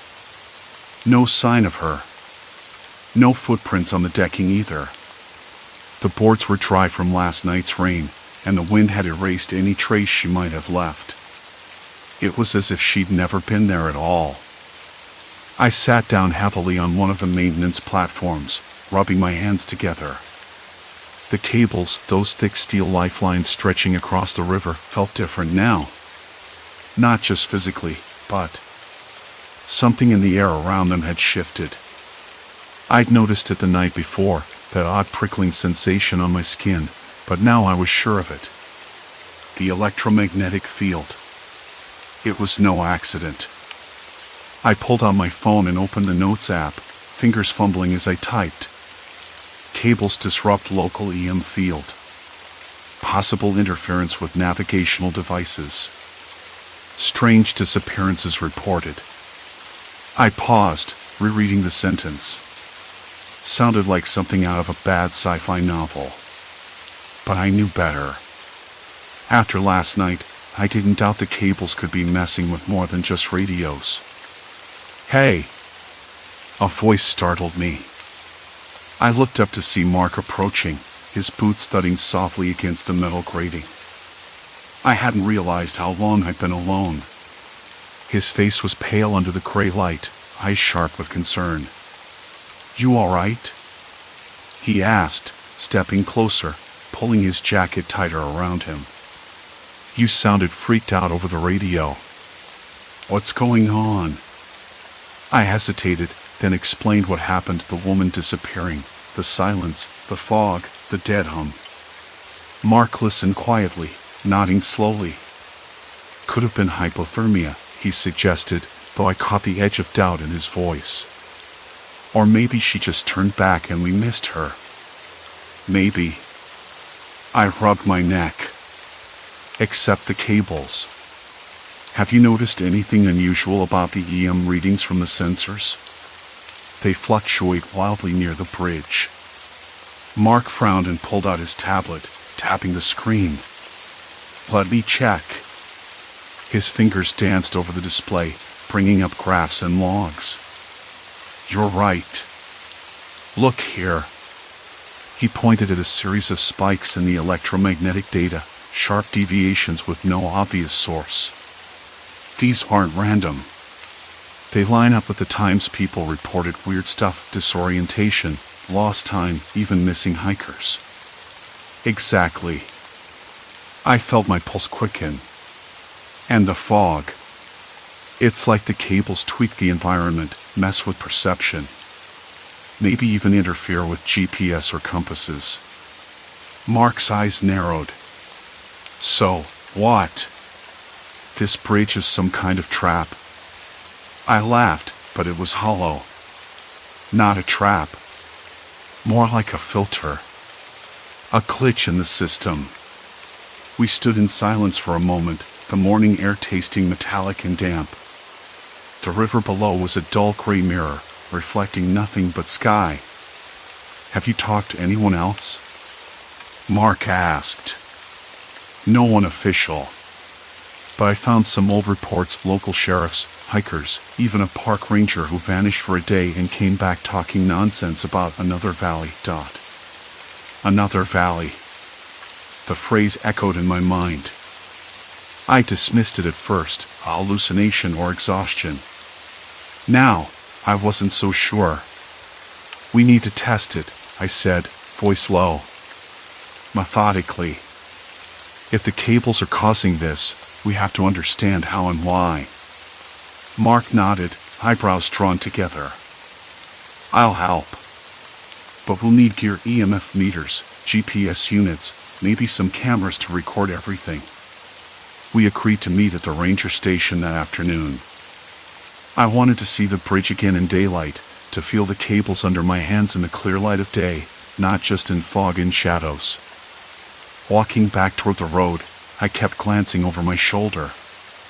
The empty bridge stretched behind me, silent and looming. I could still feel the residual hum, faint and unsettling, like a whispered warning. That afternoon, the ranger station was colder than I expected, the walls lined with maps and faded photographs. The air smelled faintly of pine and dust. Mark and I spread out our equipment, setting up cameras aimed at the cables, the decking, even the nearby trees. We agreed on a plan, walk across the bridge multiple times, documenting any EM fluctuations, noting sensations or disorientation. We'd start early the next day, before the fog could roll in. I couldn't shake the feeling that we were poking a sleeping animal. The cables held more than just structural tension, they held something. Fragile, maybe dangerous. Something that didn't belong in the cold logic of engineering and maintenance. That evening, after dinner in the small town's only diner, I sat alone by the window, nursing lukewarm coffee. The waitress had asked if I was from around here. I told her no, that I was working on the bridge. She smiled politely but didn't ask more. Outside, the wind picked up, rattling the sign above the door. The streetlights flickered. I shivered, even though the diner was warm. Back at my motel, I reviewed the old reports I'd found on my phone, handwritten notes, strange accounts of people losing time, wandering through places that looked familiar but weren't quite right. Stories of hikers who'd taken wrong turns and vanished for hours, only to reappear miles away, disoriented and confused. I wondered if the cables were somehow shifting the electromagnetic field enough to disrupt more than just radios. Could they be altering our perception of space? Bending signals so drastically that travelers were effectively lost in a parallel network of places? The logical part of me resisted the idea. Parallel worlds? No! But the evidence was piling up. I felt the weight of it all pressing down, the isolation, the unanswered questions. The bridge was a puzzle with missing pieces, and the stakes were getting higher. That night, sleep was elusive. Every creak of the old motel settled like a warning. Shadows shifted beyond the curtains. I kept thinking about the woman. Where had she gone? And if she was lost somewhere twisted and uncharted, could I find her? Or would I be next? The next morning, I woke up with the taste of stale coffee and uncertainty lingering in my mouth. I couldn't shake the thought of the woman, the way she'd vanished, the stories of lost hikers, and the subtle but undeniable shift in the electromagnetic field around the bridge. It all felt like a trap I'd stumbled into without realizing it. The cables weren't just old steel, they were active, changing something fundamental about the air itself. But what? And why? I rubbed my face, trying to clear the fog in my head. The logical part of me still rebelled against the idea that I might be dealing with parallel worlds or warped time. It sounded absurd. Yet, every piece of evidence pushed me closer to a conclusion I wasn't prepared to accept. I dressed quickly, jeans, a worn flannel shirt, and stepped outside. The morning air was crisp, carrying the scent of pine and wet earth. A dog barked somewhere in the distance, sharp and sudden, then quieted. The town was still waking up. The bridge loomed ahead, its cables stretching taut over the river like veins pulsing with something invisible. I hesitated, heart thudding in a way that wasn't just from the climb. I pulled my jacket tighter. If the cables were affecting the electromagnetic field, then maybe I could measure it, prove it. I grabbed the portable EMF meter from my bag, the device flickering weakly in the early light. It was crude, but it did the job. I crossed the cracked asphalt toward the bridge's entrance, the worn planks creaking beneath my boots. Each step echoed. As I reached the start of the span, I noticed something new. The air felt heavier. Not in temperature, but in pressure.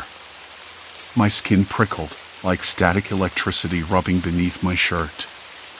The meter jumped from its baseline of a few milligauss to levels I hadn't seen before. It wasn't just the cables. Something about their arrangement was amplifying the field in a way that defied simple explanation. I crouched beside the nearest cable anchor, running my fingers over the rough steel. There were tiny grooves and scratches, evidence of wear but nothing that explained the electromagnetic anomaly.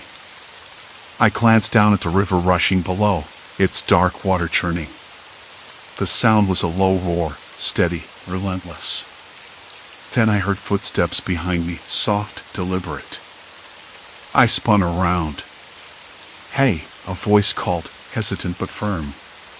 It was Mark, one of the local engineers I'd met the day before. His face was pale, eyes darting nervously. "We need to talk." I nodded, motioning for him to come closer. The wind tugged at the cables, a low hum vibrating through the air. "We've been looking into the missing hikers," Mark said, voice dropping. "You're not the only one who's noticed the weird stuff around here. Have you seen anything yourself?" I asked, keeping my voice low. He swallowed hard.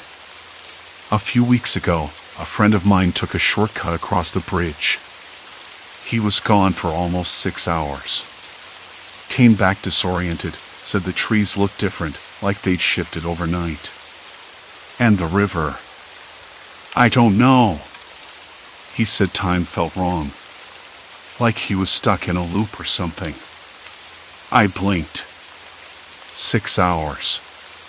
That matched the accounts I heard. But how was that possible?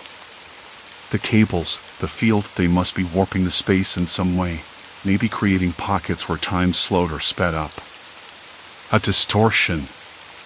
Nothing supernatural, but just as disorienting. Did he say where he went? I asked.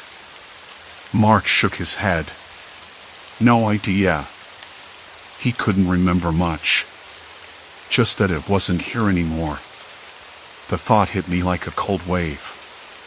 If people were getting trapped in these warped spaces, then the bridge wasn't just a hazard, it was a snare. And if the woman I saw last night was caught there, then she was probably nowhere near here at all. But how do you look for someone lost in a place that doesn't exist on any map? And more importantly, could I afford to keep poking around? The more I learned, the clearer it became that the bridge was no longer just a repair job. It had become something else entirely. Something I couldn't walk away from. I glanced back at the bridge. The cables hummed louder now, and the meter's needle quivered like it was about to snap off the scale. You think I should tell the others? I asked Mark. He looked at me like the question was absurd. Too late for that. They're already on their way. The county's sending a team to shut this down, maybe even close the whole area. I frowned. Closing the bridge meant cutting off the only route in and out for several nearby communities. But maybe that was the safest option. Still, something inside me rebelled at the thought of just walking away. "What about you?"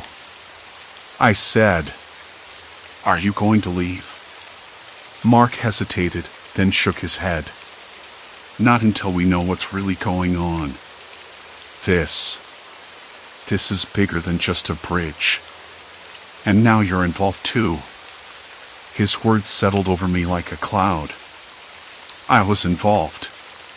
Whether I liked it or not, there was no turning back.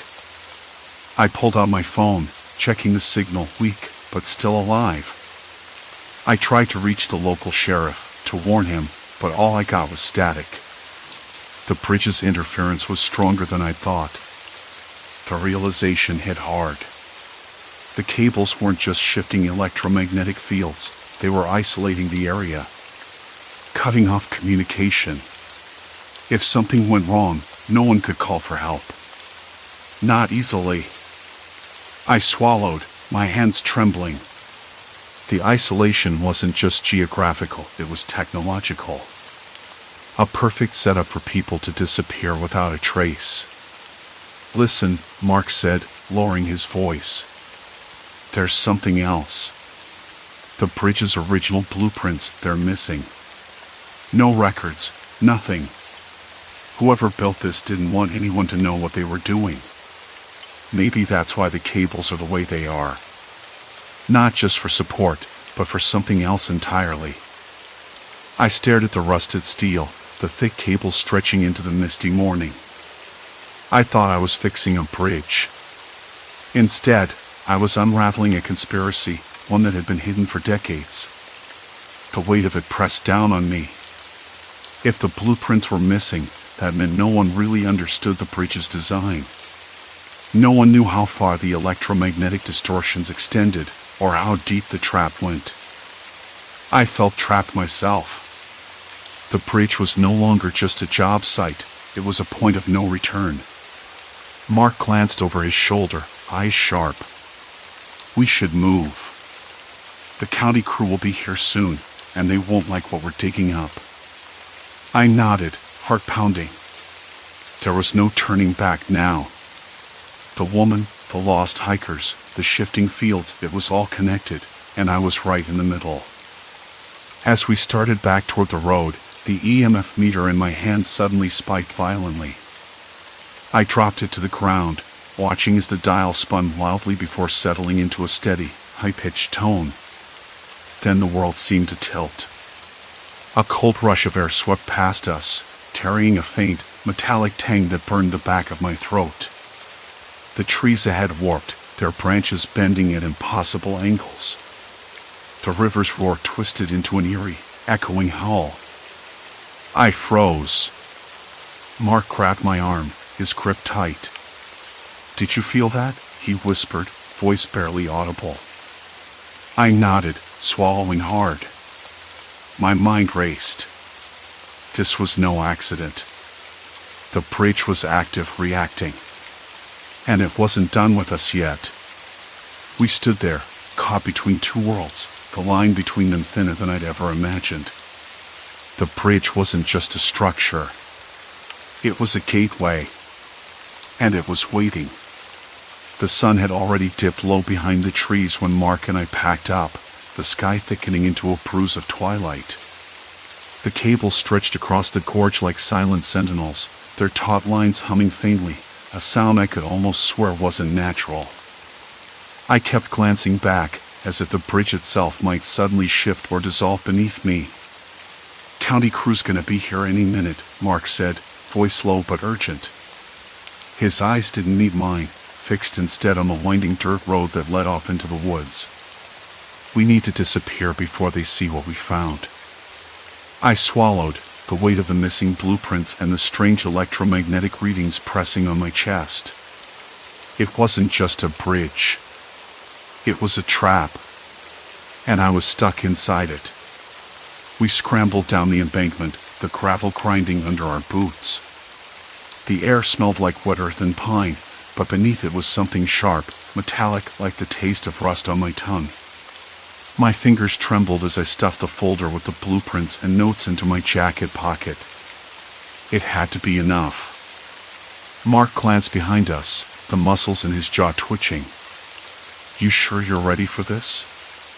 Once we start poking around, there's no pulling back." He meant the county inspectors, but I knew it was more than that. The bridge had secrets.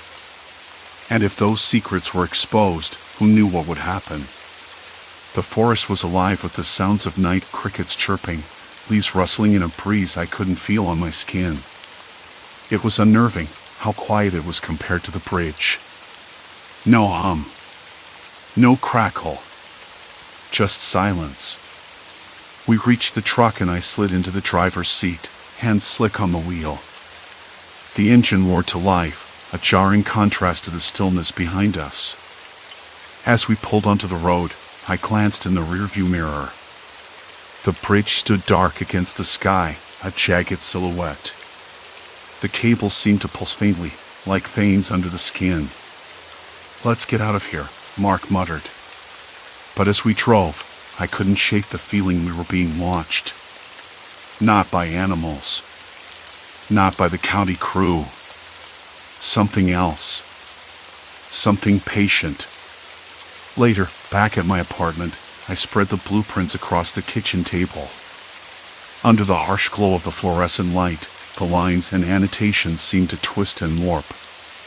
There were symbols unfamiliar, geometric shapes scattered among the technical details.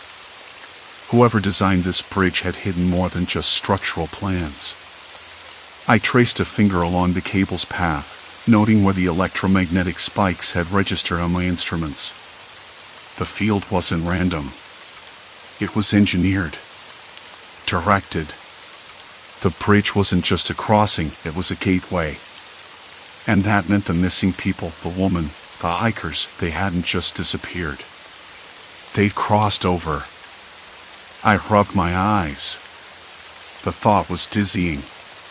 Parallel worlds. Twisted versions of our own reality where familiar landmarks warped and time folded in on itself. It sounded insane, but the data didn't lie. Mark called late that night. His voice was tight, hurried. "Someone's watching you," he said. "I saw a car parked near your place. No plates. Been there all day." I stared out the window into the dark street, the shadows thickening with menace. The bridge's secret was bigger than either of us had imagined. Whoever built it and whoever was guarding it didn't want the truth to come out. Sleep was impossible. Every creak in the building sounded like footsteps. Every shadow seemed to move. I caught myself jumping at the flicker of the street lamp outside, its light sputtering like a warning. The next morning, I returned to the site alone. Mark was too spooked to come, and honestly, I didn't blame him. The air around the bridge felt electric, charged with something I couldn't name. As I stepped onto the rickety wooden planks, a low vibration thrummed beneath my feet. Halfway across, I paused. The cables above seemed to pulse, the air shimmering slightly, like heat rising off asphalt in summer. I reached out, fingertips grazing the steel. The metal was colder than it should be, unnervingly smooth. My skin prickled as a faint buzzing filled my ears, and for a moment, the world tilted. I blinked and the forest on the other side looked wrong. Trees twisted at impossible angles, their branches curling like claws. The sky was a dull, sickly yellow. Time felt sluggish, the seconds stretching and contracting unpredictably. I stumbled back, heart hammering. This wasn't a hallucination. It was a glimpse, a peek into that parallel world. Suddenly, a voice whispered behind me. "You shouldn't be here." I spun, but no one was there. The hairs on my neck stood up. The bridge creaked ominously, the cables thrumming louder. I wanted to leave, run far away, but my feet were rooted. Then I saw it, a figure emerging from the mist at the far end of the bridge. Not quite human, but not fully something else either. Its movements were jerky, unnatural, like a glitch in a video. I blinked hard, but when I looked again, it was gone. I shook my head, trying to clear the fog of panic. Maybe I was losing it. Or maybe the bridge was doing exactly what it was designed to do, pull people in, trap them between worlds. My phone buzzed. "Mark. Get out of there," he texted. "I'm coming. They're on to us." I swallowed, stepping back toward the shore. The cables vibrated violently now, and the wooden planks groaned underfoot. With each step, the air thickened, pressing against my lungs. Halfway across, the bridge jolted sharply. My heart lurched. The metal railing shook, the mist swirling like a living thing. A low hum filled my ears, growing louder, drowning out everything else. I couldn't tell if the sky was shifting or if my mind was fracturing. Then the lights from a vehicle appeared on the road above the ridge. Too late to escape. The morning air tasted faintly of rain and cold metal as I stepped onto the bridge for the last time. My boots echoed hollowly on the wooden planks, each creak a reminder of the countless hours I'd spent here, wrestling with cables that hummed softly beneath my fingertips. I'd never imagined that fixing a suspension bridge could unravel so much, twisting not just steel and rope, but reality itself. I paused midway, leaning against the railing, watching the river below churn sluggishly. The mist clung to the surface like a shroud, blurring the rocky banks and the trees beyond into an impressionist painting. A faint, almost imperceptible vibration ran through the air. I closed my eyes, trying to focus on the static feeling, the subtle pull I'd come to associate with the bridge's cables, the invisible field they generated, the one that swallowed travelers whole. I still remembered the first time it happened. A local hiker vanished without a trace, right here on this bridge.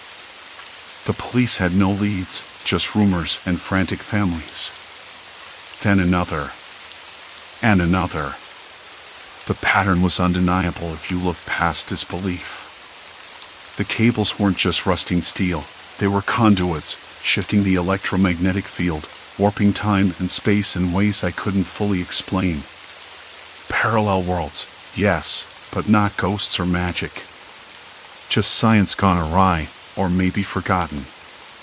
Today, I plan to finish the repairs and deactivate the bridge's power source. If I could neutralize the subtle electromagnetic shifts, maybe no one else would disappear. I'd been working with the county engineers for weeks, pulling every trick from my years of experience, and last night I finally rigged a dampening device, a bulky, clunky thing strapped beneath the bridge's central span. It was crude, but it could work. The wind picked up suddenly, rattling the cables like a giant's breath. The smell of wet pine and earth filled my nostrils, mixed with the faint metallic scent of the bridge itself. I unlatched my harness and started the slow walk back toward the road. Each plank felt more solid than before, but my skin prickled, as if the air itself still held a charge. Halfway across, I heard footsteps behind me. Not my crew, they'd left early, wary of the storm forecast. No one was supposed to be here. "Hey!" I called. My voice cracked, uncertain. The footsteps stopped. Silence. Then a man stepped through the mist, inches from where I stood. His face was sharp, pale, eyes wide and dark. He looked tired, but alert, like someone who'd been running for miles. "Can I help you?" My voice sounded rough, like I'd been shouting for hours. He didn't answer right away. Instead, he looked down at the bridge cables, tracing their length with a shaking finger.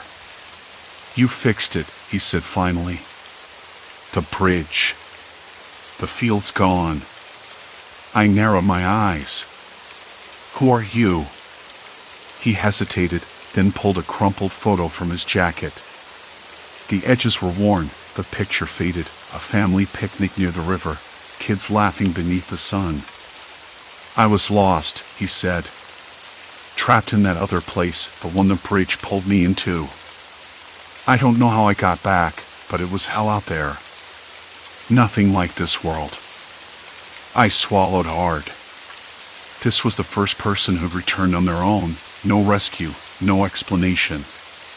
Just reappearing like a ghost. How? I asked, stepping closer despite the chill squeezing my chest. He shook his head. I don't know. I just walked through the fog. Every landmark was wrong, twisted trees, cracked buildings where none should be. Time didn't flow. I thought I was going mad. I could hear the tremor in his voice, the exhaustion that no sleep could fix. The bridge was more dangerous than I'd imagined, a trap not just for bodies but for minds. I rigged a device, I said, to stop the field. If it works, no one else disappears. He looked at me then, eyes sharp with something like hope. Maybe you saved us all. We stood there, two strangers bound by the impossible, while the storm finally broke. Rain hammered the planks, cold and relentless. I felt the bridge shudder beneath us, but the sky was clearing. The mist lifted, revealing the river, the cliffs, and the forest beyond, all real, all here. For the first time in weeks, I let myself breathe deeply, the tension in my shoulders loosening. The bridge still creaked, still alive with energy, but the humming had dulled. The field was fading. We walked back together, slow steps on the wet wood, sharing stories and low murmurs. He told me about the horrors of the parallel world, how time looped, how shadows moved without source, how familiar places became traps. I told him about the cables, the science, the late nights poring over data no one else would believe. When we reached the far end, I looked back once more. The bridge was no longer a gateway to madness but a testament to human resilience, flawed, fragile, but fixable. Thank you, he said quietly, eyes searching mine. I'm just glad you're back, I replied.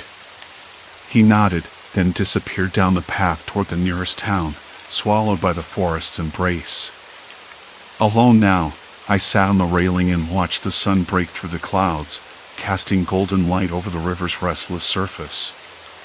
The world felt sharper, clearer, somehow more real than it had in months. I thought about the travelers who'd vanished, the families left with empty seats and unanswered questions. I thought about the bridge's cables, the invisible forces they manipulated, and the fine line between science and chaos. And I thought about myself, how fear had almost frozen me in place, how doubt had gnawed at every decision.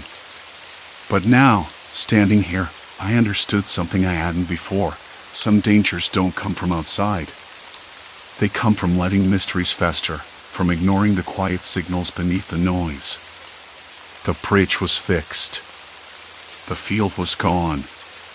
No more disappearing. Yet, as I packed up my tools and started down the road, I couldn't shake the feeling that some part of that strange, fractured world had clung to me after all. Not in my body, not in my mind, but deep in my bones. A reminder that reality is never as solid as we think. And sometimes, the most terrifying monsters are the ones we build ourselves. I didn't look back again. Not once. Story 5, Infinite Loop Highway, trapped on a twisted road. I never liked driving at night, but that evening had already stretched thin enough to convince me otherwise. The office had eaten up every minute of my day, and by the time I locked the door behind me, the sun was long gone. Streetlights flickered along the quiet roads like tired fireflies, and the cold air smelled faintly of wet asphalt and distant pine. I turned the heater up a notch, watching my breath fog the inside of the windshield in the sudden chill. The highway was familiar, or at least it used to be. New construction had been going on for months, signs promising better traffic flow, faster commutes, less hassle. I'd seen the billboards and the glossy ads on local news, but I hadn't taken the new route yet. Tonight, something about the idea of a shortcut was too tempting. Maybe it was the late hour, or the dull ache behind my eyes that made me crave something different. So I took the exit. The new highway stretched out ahead, smooth and gleaming under the weak glow of street lamps. It was oddly quiet. No other cars in sight.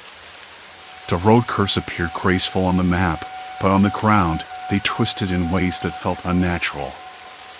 I remember thinking that the lines on the pavement seemed too perfect, too sharp, like the highway had been designed by someone who never intended it to be driven. I was wrong, but I didn't know that yet. At first, the drive was easy.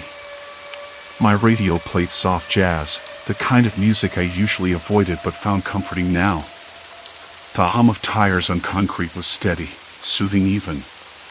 But soon enough, the road began to bend back under itself, looping in a way that didn't make sense.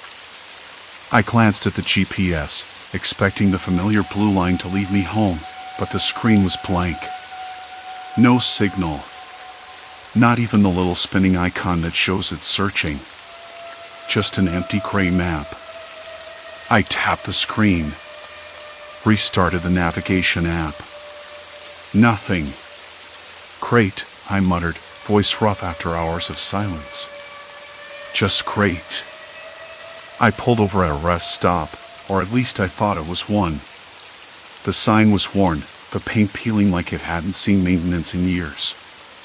The lot was deserted except for a single, rusted pickup truck parked under a flickering street lamp. The light buzzed, casting a sickly yellow glow that made shadows dance on the cracked pavement.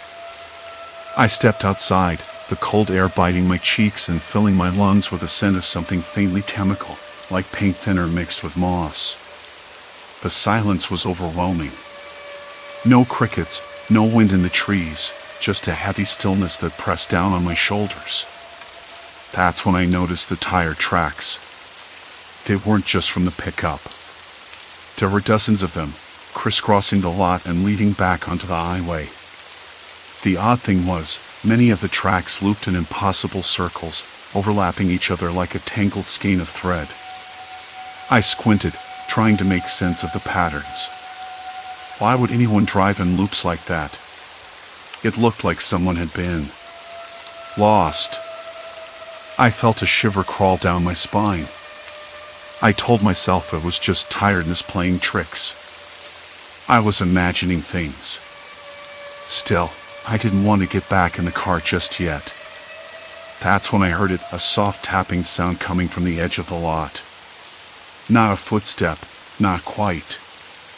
Like someone flicking a stick against the pavement. I turned quickly, heart rattling in my ribs. Nothing. Just the empty rest stop, and the shadows stretching longer as the flickering light wavered. I tried calling my wife, but the signal was dead on my phone too. No bars. The screen showed a little airplane icon, as if the device was offline. I cursed under my breath, stuffing the phone back into my jacket pocket. Well, this is just perfect, I said aloud, half to break the silence, half to remind myself I wasn't alone. But I was. I climbed back into the car, the seatbelt clicking tight across my chest. My hands trembled slightly as I gripped the steering wheel. The radio had gone static, crackling and fading like a distant storm. I turned it off. The highway stretched ahead like a snake, the curves looping and folding back on themselves again and again. I tried to stay calm, to follow what little I could of the pavement markings, but the loops were disorienting. I passed the same small, overgrown tree 3 or 4 times in a row. A battered road sign that read "Welcome to Pine Ridge" appeared, disappeared, then appeared again. It didn't make sense. I blinked hard, trying to clear the fog creeping over my vision. The road smelled damp, the air thick with the scent of decaying leaves and something metallic. Sounds impossible, but it happened. Like rust and old blood. I shook my head. No! That was ridiculous. I told myself I just needed to keep driving, find an exit, get back to the main road. That's what I told myself for nearly an hour. But the loops kept coming. The GPS never returned.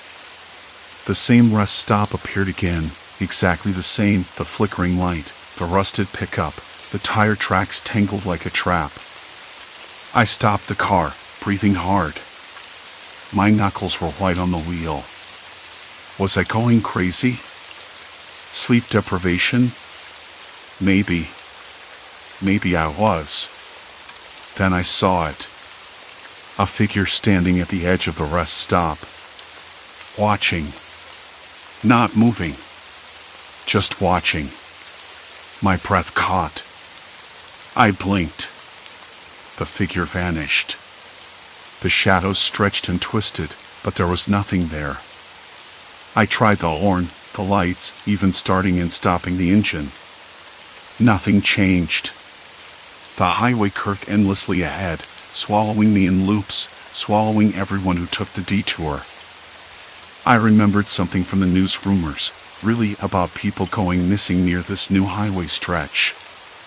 Drivers who vanished without a trace. At the time, I dismissed it. Urban legend, I thought. No one really gets lost on a highway. Now, I wasn't so sure. I pulled the wheel hard, trying to force the car back the way I thought I'd come. The tires screeched, but the road curved again, folding under itself like a Mobius strip, mocking my attempts to escape. An uneasy thought settled in my chest. What if no one who entered this loop ever left? Silence. Complete silence. I swallowed hard and pressed my foot to the gas. The highway ahead curved again, impossibly, endlessly. And I was trapped inside it. How wrong I was. The road didn't change. I killed the engine and sat in the silence. No radio static. No GPS signal. The screen blinked no signal like some cruel joke. The only sound was my breathing, shallow and quick, and the faint drone of distant traffic that might as well have been a lifetime away. I didn't want to admit it, but I was running out of options. The highway's loops were endless. I could turn left or right or slam on the brakes, it all led to the same place. The same damned spiral. I wasn't just lost. I was caught. I tried to steady myself. Okay, I whispered to the empty car. Think. There has to be a way out. My voice sounded hollow, brittle. The dashboard clock ticked 2:13 a.m. I'd been circling for at least an hour. Sleep was gnawing at me like a persistent itch I couldn't scratch. My eyelids flickered. The smell of stale coffee and sweat filled the car's stale air. I rubbed my face, hoping to stave off the fog creeping over my thoughts. Then the horn blared in the distance. Sharp, urgent. Almost human. I snapped my head toward the sound, heart thrumming. Another car? Someone else trapped? Or worse, something else. The highway was supposed to be empty at this hour, the new stretch barely open for a week. But the sound was close, echoing off the concrete walls of the underpasses, bouncing with a strange rhythm. I slid out of the car, boots crunching on gravel, and peered into the darkness. The highway's curves disappeared into shadows on all sides. The air was colder than I expected, biting at my cheeks, carrying a faint scent of exhaust and damp concrete. Somewhere far off, a dog barked twice, then silence. No headlights. No other cars. I pulled my phone from my pocket. Dead battery. Great. I started walking, hoping to find a shoulder or a signpost, anything recognizable. The road beneath my feet was rough, pocked with tiny stones that pressed into the soles of my boots. The air smelled faintly of oil and something else, something metallic, like blood, but I told myself that was nonsense. My mind was playing tricks. I rounded a bend and froze. There, scrawled in jagged letters on a cracked concrete barrier, was a message: "Don't turn back." The paint was fresh, the edges sharp, as if someone had been there very recently. My breath hitched. The message wasn't signed, but it wasn't just a warning. It was a command. I backed away slowly, heart hammering. What kind of person would write that here? Who else was stuck in this maze? And why hadn't I heard about this from the cops or the news? I thought about the rumors, the whispered stories of missing drivers, but those had sounded like campfire tales until now. I turned to head back to my car, eyes scanning the shadow curves. That's when I heard footsteps. Soft, deliberate, coming from just behind the barrier. I froze. My hands trembled as I reached for the door handle, only to find it locked. Of course. The footsteps stopped. Silence. Then a voice, low and steady: "You're not the first." I swallowed hard. "Who's there?" No answer. Just the slow, measured breathing. "Look, I don't want trouble," I said, trying to keep my voice calm. "I just want to get out of here." Another pause. Then, "You don't get out." The words hit me like a punch to the chest. I could feel cold sweat trickle down my spine. My throat tightened. Why? What is this place? Not place, the voice corrected. Trap. Designed for one thing: to keep people in. I squinted into the darkness, trying to make out the figure's shape. A man? A woman? Too dark to tell. But the voice was unmistakably human, tired and worn like mine. Why? I asked again. Who's behind this? The figure stepped forward, and I caught a glimpse of bloodshot eyes, a face pale in the dim light. Control. Experiment. You don't want to know. I wanted to argue, to demand answers, but my mouth went dry. Instead, I took a shaky step back. Wait, the figure said, voice urgent now. There's more. You have to see. Against my better judgment, I followed. The night air felt heavier, thicker, as if the darkness itself was pressing down. The figure led me toward a narrow dirt path off the shoulder, one I hadn't noticed before. The scent of damp earth and rotting leaves filled my nostrils. I coughed. We walked in silence, broken only by the crunch of dead leaves beneath our feet and the distant hum of cars still trapped somewhere on the highway. Finally, the figure stopped at the edge of a clearing. Look. I peered into the shadows and saw it, a makeshift camp, dozens of abandoned cars haphazardly parked in a circle. Some with doors open, seats overturned, papers scattered across the ground. Empty bottles, a torn jacket, a half-eaten sandwich left on the hood of a rusted sedan. Signs that people had been here. People like me. A chill ran down my spine. Why? I whispered. The figure shrugged. No one knows. They came to test it, got caught. Some tried to leave, but the loops, they gestured vaguely toward the highway's endless curves. They always brought them back. I crouched beside a car door, running my fingers over the cracked leather. There was a photo taped to the dashboard, a family smiling, frozen in a moment of happiness. I recognized the face, one of the missing persons from the news. My breath hitched again. This was real. We have to get out, I said, voice cracking. The figure nodded slowly. We try together. But it changes you. The highway. The loops. It tricks your mind, your senses. You start seeing things. Hearing things that aren't there. A bitter laugh escaped.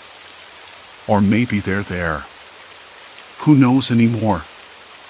I shivered, suddenly aware of the cold seeping through my jacket. The wind whispered through the trees, carrying a faint, unsettling melody that sounded almost like laughter. "We're not alone," I said, more to myself than anyone else. "There's someone else out there. Watching." The figure didn't answer. I glanced back toward the highway. The endless loops gleamed faintly in the moonlight, a serpent coiled tight around its prey. "We need a plan," I said, swallowing past the lump in my throat. "Because this thing, it's not going to let us go." The figure nodded once more, eyes hardening. "And if you think you're going to beat it alone, you're already lost." A sudden noise, a scrape against metal, made me jump. Somewhere, deep in the darkness, headlights flickered faintly, then vanished. I wasn't crazy. Not yet. The highway waited, patient and hungry. And so did whatever else lurked in its shadows. The cold didn't relent. "We're not alone," I said again, voice barely more than a breath. "There's someone else out there. Watching." I glanced back toward the highway, its slick black surface shimmering faintly under the moonlight, the loops twisting and folding in on themselves like a maze designed to trap. The highway was patient, waiting. Hungry. The figure nodded once, slow and deliberate. "And if you think you're going to beat it alone, you're already lost." I swallowed hard. The scrape of metal somewhere nearby stole my breath away.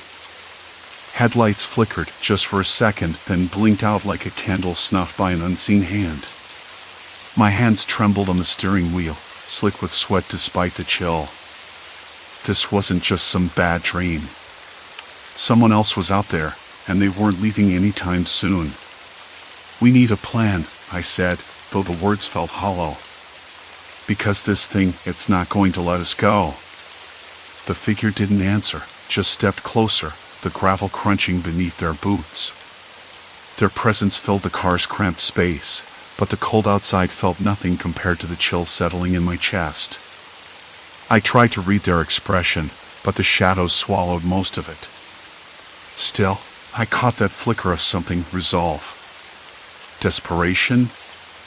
Maybe both. "Look," I said, voice steadier than I expected. "I don't even know what this thing is. Is it a person? A group? Something else? We have to figure it out before it's too late." The figure's eyes glinted in the darkness. "It's all of those things. And none. It's the highway itself. The way it's set up, designed to confuse, to trap. But it's not just the road. It's the people who run it, who watch from the shadows. The ones who make sure no one gets out." I blinked. "You mean like a gang? Or some kind of cult?" The words sounded ridiculous, but I didn't have anything better. The figure shook their head. "No cult. No gang. Something worse. Organized, but invisible. They don't need to show themselves all at once. They control the highway's twists, the loops, the signs. They control the driver's minds just enough to keep them turning in circles. Exhausted. Confused. Broken. And when someone tries to leave, that's when they step in." I swallowed again, the lump growing bigger. "So you're saying they're watching us right now? Waiting for us to slip up?" "Exactly." The figure's voice was low, almost a whisper now. "Every driver who's gone missing, everyone ended up here. They tried to fight it, to escape.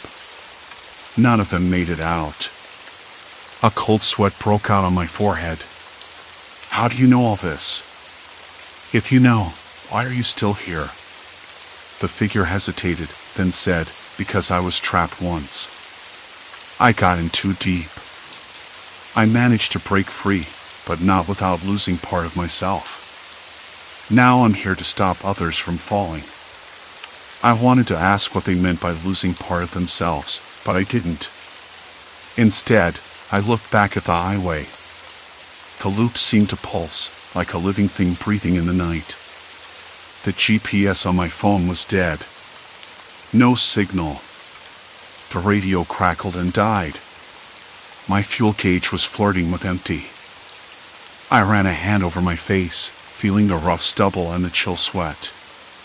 So what do? Keep driving until we find a way out.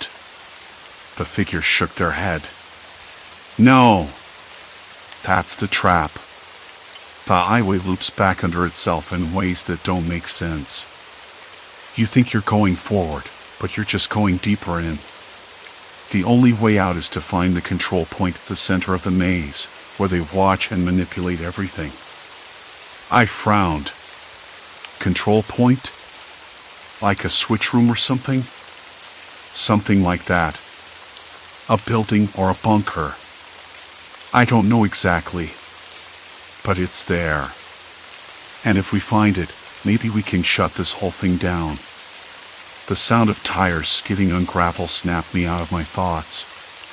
A car appeared at the edge of the trees, headlights cutting through the darkness but moving too slowly, as if hesitant. We can't wait for help, the figure said, voice tense. They'll see us, and then we're caught. The other car stopped a few yards away, engine idling.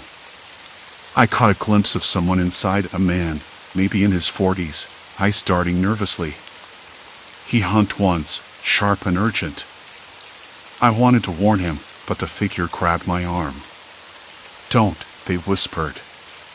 If they're one of them, they'll pretend to help. They'll get close, then. I nodded, heart hammering. The man in the car stared in our direction, then slowly backed away and disappeared into the trees. The figure let out a breath. They're everywhere. You have to trust no one. I looked at the dashboard clock. It was nearly 3 a.m. The night stretched on, endless and suffocating. My fingers tightened on the steering wheel. The highway wasn't just a road anymore, it was a trap, a snare tightening with every mile. We're committed now, I said quietly. No turning back. The figure looked at me, eyes reflecting that same cold resolve. Exactly. Once you're in, the highway owns you. I glanced again at the endless loops, the impossible curves folding into darkness like a giant's knot. Somewhere out there, the watchers waited. I could feel their gaze pressing down, unseen but heavier than any chain. I started the engine, the car's vibrations humming under my hands. The figure settled beside me, silent but ready. We find that control point, I said. Or this road takes everything I have. The highway seemed to pulse an answer, swallowing us whole. And there was no way out. The car's headlights cut weak fingers through the thick, crawling darkness. I swallowed hard, the dry taste of stale coffee and sweat crawling up my throat. The air inside the car was thick and stale, a mixture of old leather and the earthy damp smell that seeped from the trees pressed close outside. My eyes flicked to the rearview mirror, catching a glimpse of the figure's profile, pale and still. Every muscle in my body buzzed with tension, all senses sharpened to a pinprick. I could hear the faint rustling of leaves outside the window, the steady pulse of the engine, and beneath it all, the quiet thudding of my own heartbeat. We can't just keep driving in circles, I muttered, mostly to myself. There has to be a way out. The figure finally shifted, voice low and rough. It's not about finding a way out. It's about breaking the cycle. I blinked, unsure if I heard right. Breaking what cycle? The one this highway traps you in. The loops aren't just geography. They're control. I swallowed again, the knot in my stomach tightening. Control? By who? No answer, just a silence so thick it pressed against my eardrums. Then, without warning, the car jolted sharply. The tires skidded on gravel, and a flare of panic shot through me. I slammed on the brakes, the sudden screech of rubber against rough asphalt echoing in the void beyond the trees. My chest heaved, breath ragged. The figure tense beside me. What? I started, eyes scanning the dark road ahead. A faint shape loomed in the distance, just at the edge of the headlights. Something or someone. My pulse hammered, each beat a drum in my ears. Stay calm, the figure whispered, voice barely audible but steady. The shape moved closer, slow, deliberate. Not quite human, but not mechanical either. Something in the gait, the way it shifted and hesitated, made me think it was watching us as much as we were watching it. The figure reached out, fingers brushing my arm. Don't let your mind slip. I glanced at the clock again. 3:12 a.m. time was a trickster here, but the creeping feeling of exhaustion gnawed at me. My vision blurred at the edges, colors bleeding into shadows. The loops weren't just physical, they were mental traps, designed to wear down every shred of resistance. The shape stopped just beyond the reach of the headlights. Then, in a voice like gravel scraping glass, it said, "You shouldn't be here." I swallowed against the dryness in my mouth. "Neither should you," I said, voice steadier than I expected. "That's the problem," it replied. "We're all here. No one leaves." The figure beside me whispered, "They're the watchers. The ones who keep the road turning." I wanted to ask how, why, but the words caught in my throat. Instead, I shifted the car into gear, inches creeping forward. The watchers didn't move. They just stared, unblinking and patient. Suddenly, a crackling sound broke the stillness. My phone, dark and useless for hours, flashed to life for a split second. A message, just a string of numbers and letters, gibberish, but it was enough to jolt me. The GPS signal flickered, then died again. "Don't trust the signals," the figure hissed. "They're lies." The watcher stepped closer, revealing a face twisted by exhaustion and something far darker, resignation, maybe. I caught a flicker of recognition, but it vanished in an instant. "Why do you keep us here?" I asked, voice shaking. "What do you want?"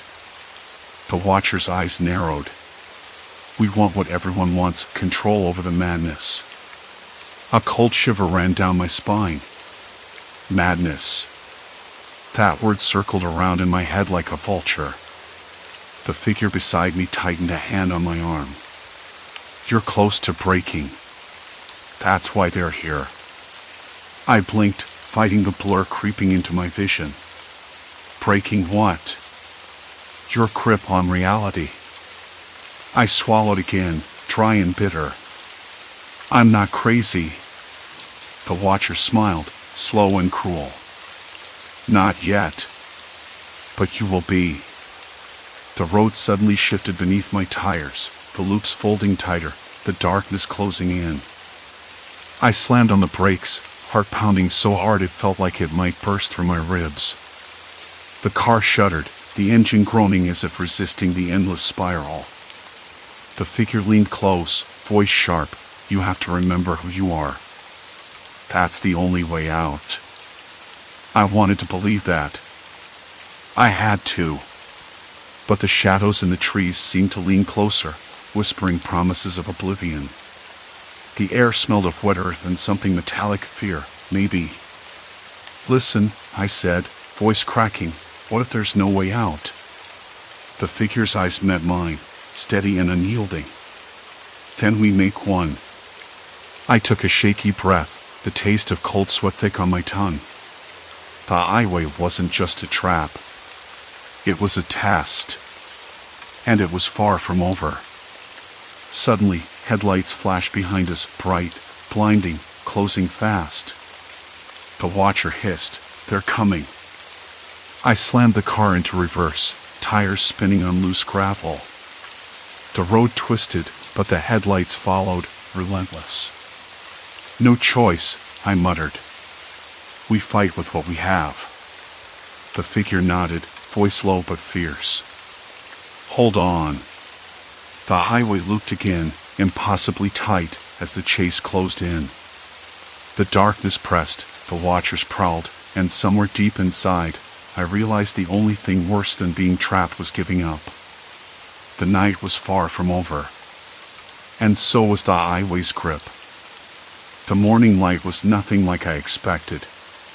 Instead of the warm, forgiving glow that usually greeted me after a long night, the sun hung low and pale, smeared behind a thick veil of mist. It felt like the world was holding its breath, waiting for something. I blinked against the damp chill on my skin, the smell of wet asphalt and cold concrete curling in the air around me. For a moment, I wasn't sure where I was. The highway, the impossible loops, the labyrinth had swallowed me whole, and now, finally, I was somewhere else. Or so I thought.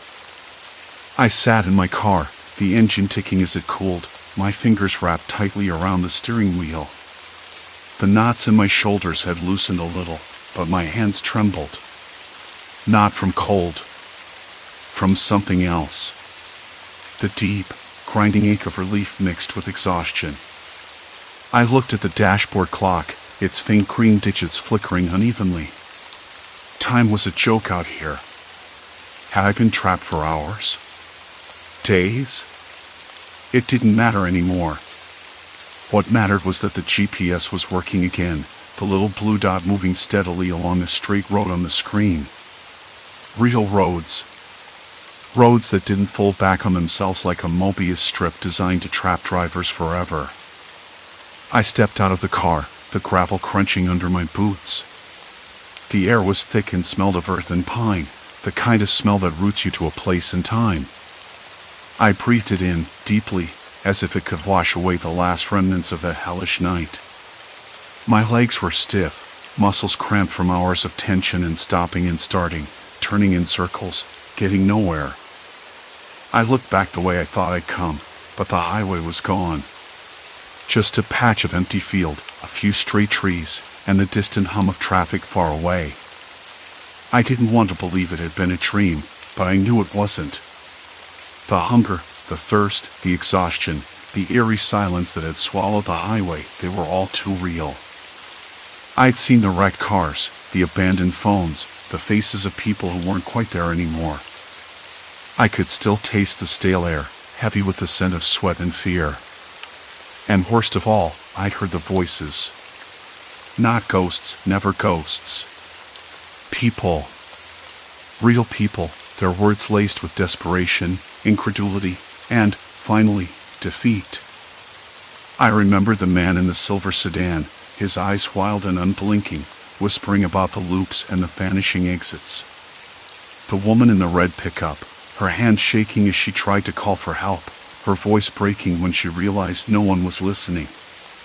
And me, spinning the wheel, chasing the same signs, the same dead ends, over and over. I thought I was losing my mind. But now I understood. The highway wasn't supernatural. It was something else. Something cruelly human. I pulled my jacket tighter around me. The cold was creeping in, and the sky was starting to lighten. I had to move, but not back into the maze. I needed help. Someone who knew the roads outside that nightmare. My phone buzzed. A message. Are you okay? We've been worried. You missed the meeting. It was from Claire. I stared at the screen, the words blurry at first. Then clear. Every second that passed was a tiny miracle. I typed back, hands still shaky. I'm fine. I'm out. I'll explain everything. I didn't know if she'd believe me. Hell, I wasn't sure I believed it myself. But I had to try. I started walking toward the distant highway, the hum of cars growing louder with every step. The grass was wet beneath my feet, cold and sharp against my boots. The sky brightened slowly, and with it, a fragile hope stirred inside me, a hope that maybe, just maybe, the nightmare was over. That night, trapped in that looping hell, had changed me. I wasn't the same person who'd taken that detour on a whim, chasing shortcuts and curiosity. I'd seen the edge of something dark and human, something that thrived not on monsters or ghosts, but on confusion, exhaustion, and the way fear can twist the mind until it breaks. When I finally reached the main road, the signs were clear, the lanes straight and familiar. I climbed into my car, fingers no longer trembling but steady, and started the engine. The radio crackled to life, music playing softly, the normal chatter of morning traffic filling the space around me. It was ordinary and it was salvation. I drove away slowly, glancing once over my shoulder at the empty fields behind me. The highway, the maze, the loops, they were all gone now, erased by daylight and distance. But I knew better. I'd carry those nights with me forever. The silence, the confusion, the voices trapped in endless circles. And the knowledge that sometimes, the scariest things are the ones made by people, not monsters.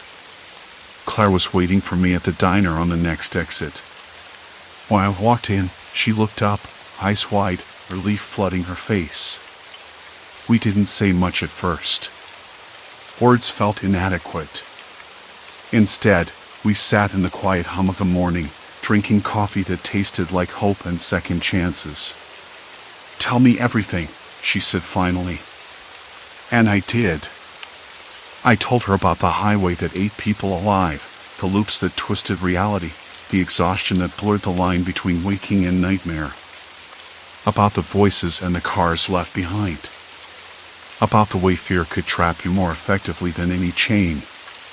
She listened, never interrupting, her hand covering mine across the table. When I finished, she squeezed gently. "You're here," she said. "That's what matters." For the first time in a long time, I believed it.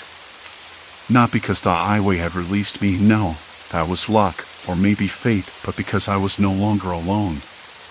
The maze had taken a piece of me, but it hadn't claimed my soul. That night, I learned something important. Sometimes, the only way out is to keep moving, to keep telling the story, to let someone else hold your hand when the darkness feels endless. As we stepped outside, the sun was higher, warming the cool morning air. The world looked ordinary again. Safe. But I knew the highway was still out there, waiting for the next driver to stray too far, to lose their way. And maybe one day, someone else would find their way back, too. For now, I was free. And that was enough. Story 6, Unseen Mark, the town's silent curse. I woke up that morning feeling like I'd slept on a pile of rocks. I rolled onto my back and blinked. My eyes traced the ceiling's cracked plaster, the way it peeled near the corner above the dresser. The owls kept its secrets well. The hum of the refrigerator came from the kitchen, steady and dull, like a heartbeat. Somewhere outside, a dog barked, sharp and sudden, then silence. Complete silence.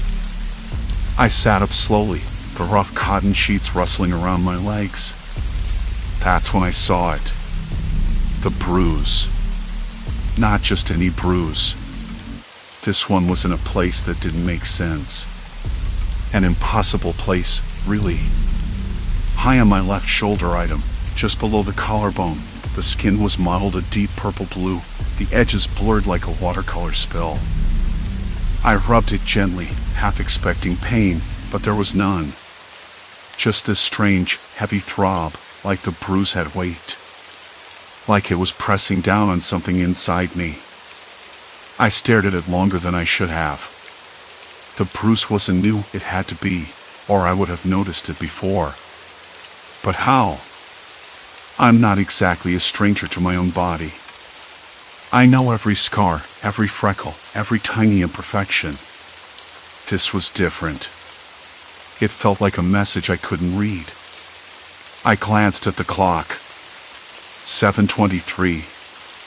Early for me, but not unusual. I shuffled to the bathroom, the floorboards creaking underfoot. The air smelled faintly of damp wood and soap, a combination that always made me think of my mother's house, even though she'd been gone for years. The mirror caught my reflection, pale, tired. My hair was a mess, the color of ash, and my eyes looked like I hadn't slept at all. Maybe I hadn't. I leaned in, searching the skin around my neck and shoulders. The bruise looked the same, stubborn and stubbornly silent. I tried to remember when it might have appeared. Nothing. Not a single memory. That was the first oddity of the day. Downstairs, the kitchen was quiet except for the ticking of the wall clock and the distant murmur of the morning news. I poured myself a cup of coffee, the bitter taste grounding me a little. Outside, the sky was a dull gray, and the wind rattled the window frames. The smell of wet leaves and earth drifted in through a cracked window. Autumn was settling in, but the chill felt premature. I wasn't alone in noticing strange things lately. The whole town seemed caught in a slow, uneasy rhythm. People moved through their days with an odd detachment, like they were going through the motions but missing pieces of the script. I chalked it up to the long stretch of gray skies that had taken hold weeks ago. Seasonal blues, or whatever they call it. Still, the bruise nagged at me. At work, the town library was quieter than usual. The usual chatter between patrons was subdued, voices low and uncertain. I slipped behind the counter, the wormwood smooth beneath my fingers. I liked the library because it was predictable rows of books, the smell of paper and dust, the faint creak of shelves shifting with the weight of countless stories. Mrs. Henderson came in just as the clock struck 9. She was a small woman, always impeccably dressed in pastel sweaters and pearls, her silver hair pinned neatly at the back. She smiled, but it didn't reach her eyes. "Morning, Claire," she said softly. "Morning," I replied, watching her carefully. "How are you feeling today?" She hesitated, her gaze flickering to the bruise on my shoulder as I adjusted my cardigan. "Oh, same as always." That phrase, "same as always," felt heavier than it should have. It was a phrase I'd heard too often lately, like a worn-out refrain in a song stuck on repeat. Everyone said it, but no one seemed to mean it. It was a placeholder for something unsaid. Across the room, Mr. Carmichael, the town's unofficial historian, was rearranging a display of old photographs. He looked up, flashing a brief, tired smile. I caught his eye and nodded. He nodded back, but his expression tightened almost imperceptibly. I couldn't shake the feeling that something was wrong. Not just with me, but with everyone. The bruise, the tired smiles, the empty phrases, they were pieces of a puzzle I couldn't quite assemble. Later that afternoon, I met up with Sarah at the cafe on Main Street. The place was warm, the air thick with the smell of fresh bread and roasted coffee beans. We sat in our usual booth by the window, the glass fogged from the heat inside meeting the cool air outside. Sarah stirred her tea slowly, eyes distant. "Have you noticed anything strange lately?" she asked finally, voice low. I nodded, my fingers tracing the rim of my mug. "Yeah. Like waking up with a bruise you can't explain." Her eyes widened. "Me too. On my thigh." We exchanged glances, a silent acknowledgement passing between us. The bruise wasn't something we'd talked about openly before. There was an unspoken rule, a boundary no one dared cross. "Do you think it means something?" I asked. Sarah shrugged, but her hands trembled slightly. "I don't know. But I'm starting to wonder if we're all forgetting something. Like there's a gap in our memories." I didn't say anything. The idea was unsettling, but it fit with the growing sense of unease that had settled over the town like a fog. That night, back in my small apartment, I lay awake staring at the bruise again. The shadows in the room seemed to shift, the silence growing heavier. I tried to recall the last few days, if anything had happened to explain the bruises, but my mind was a blank slate. As sleep finally pulled me under, one thought echoed louder than the rest. What if the bruise was a mark of something we'd all agreed not to remember? Something dark buried beneath the surface of our quiet town. And what if forgetting was the only way to survive? That night, the bruise on my shoulder itched like a secret begging to be scratched open. Sleep came reluctantly.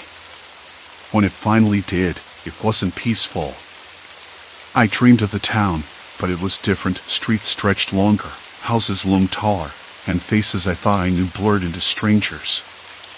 I woke gasping, heart hammering, sweat cooling on my skin. I reached up, fingers brushing the bruise, now a dull throb, a reminder I couldn't ignore. Morning light seeped through the curtains, casting pale stripes across the floor. I stared at the bruise in the mirror, noting the purplish ring that wasn't quite a circle, more like a smudge, an impression. Sarah's words echoed in my mind, "We're all forgetting something." I knew I couldn't just wait for the answers to come. If this was a collective amnesia, then maybe it was up to me to break the silence. At breakfast, the kitchen smelled faintly of burnt toast and coffee left too long on the burner. I sat across from my sister, Lisa, who was scrolling through her phone with the kind of distracted focus that comes from dodging something. I hesitated before speaking. "Have you noticed it? The bruise?" Lisa looked up, eyes narrowing just a fraction. "Which one?" "The one we all wake up with. The weird one.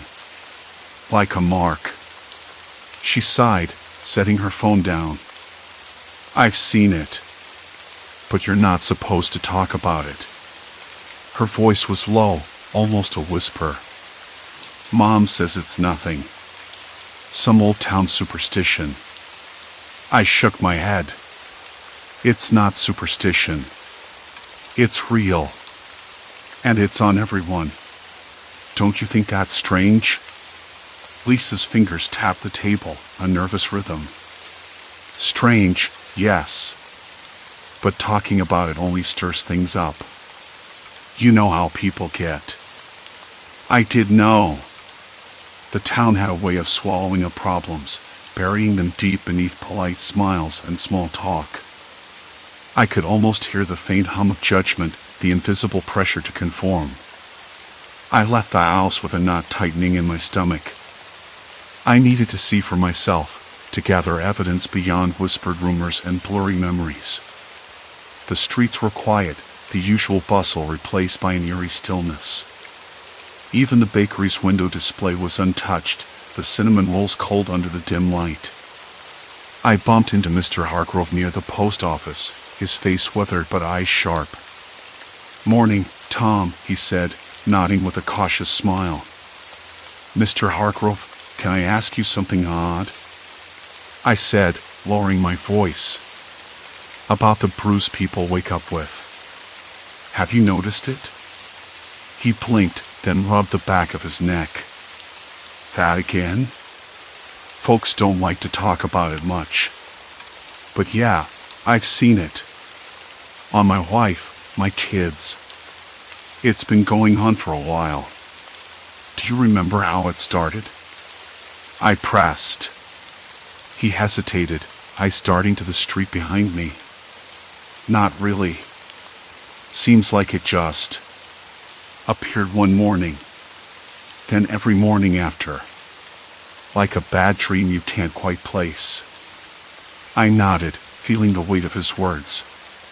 "Do you think people forget something? Like the bruise is some kind of reminder?" Mr. Hargrove shrugged. "Could be.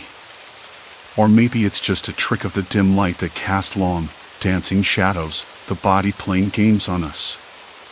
But I wouldn't go poking around too much if I were you." His warning lingered as I walked away. I passed the town square, where a few neighbors gathered, their arms crossed, faces guarded.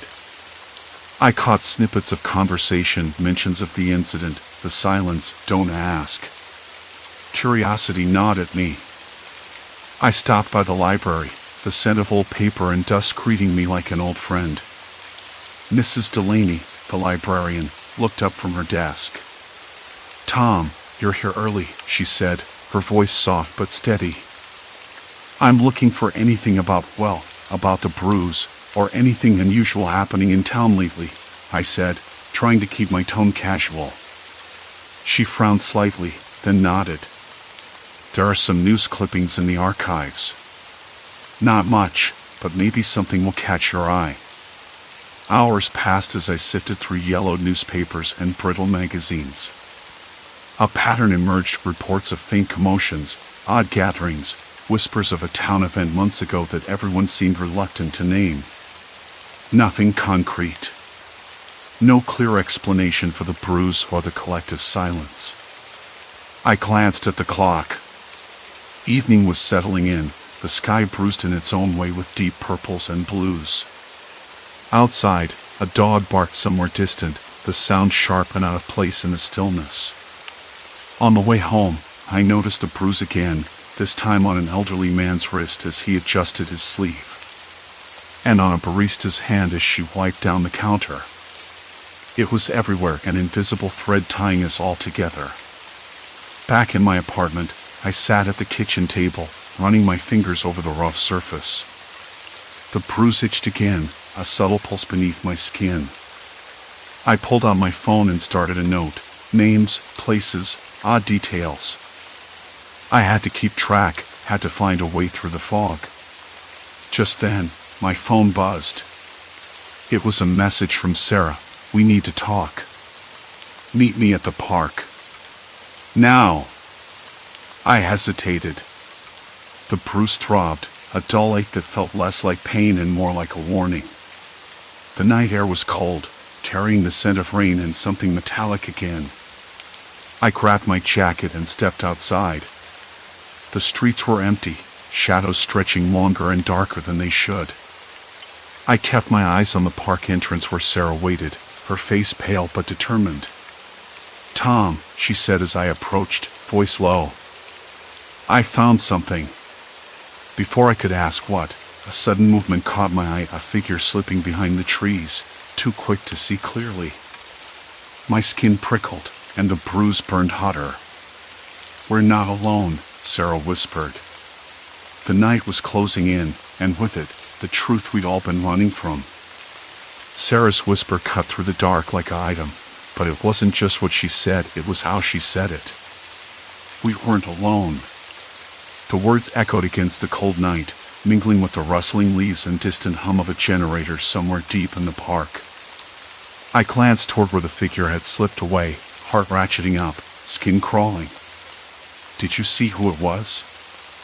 I asked, voice low, but firm enough to chase away the tremor in my hands. She shook her head, eyes scanning the shadows. "Too fast. But I'm sure they saw us." The bruise on my side throbbed again, sharp this time, like a warning I couldn't ignore.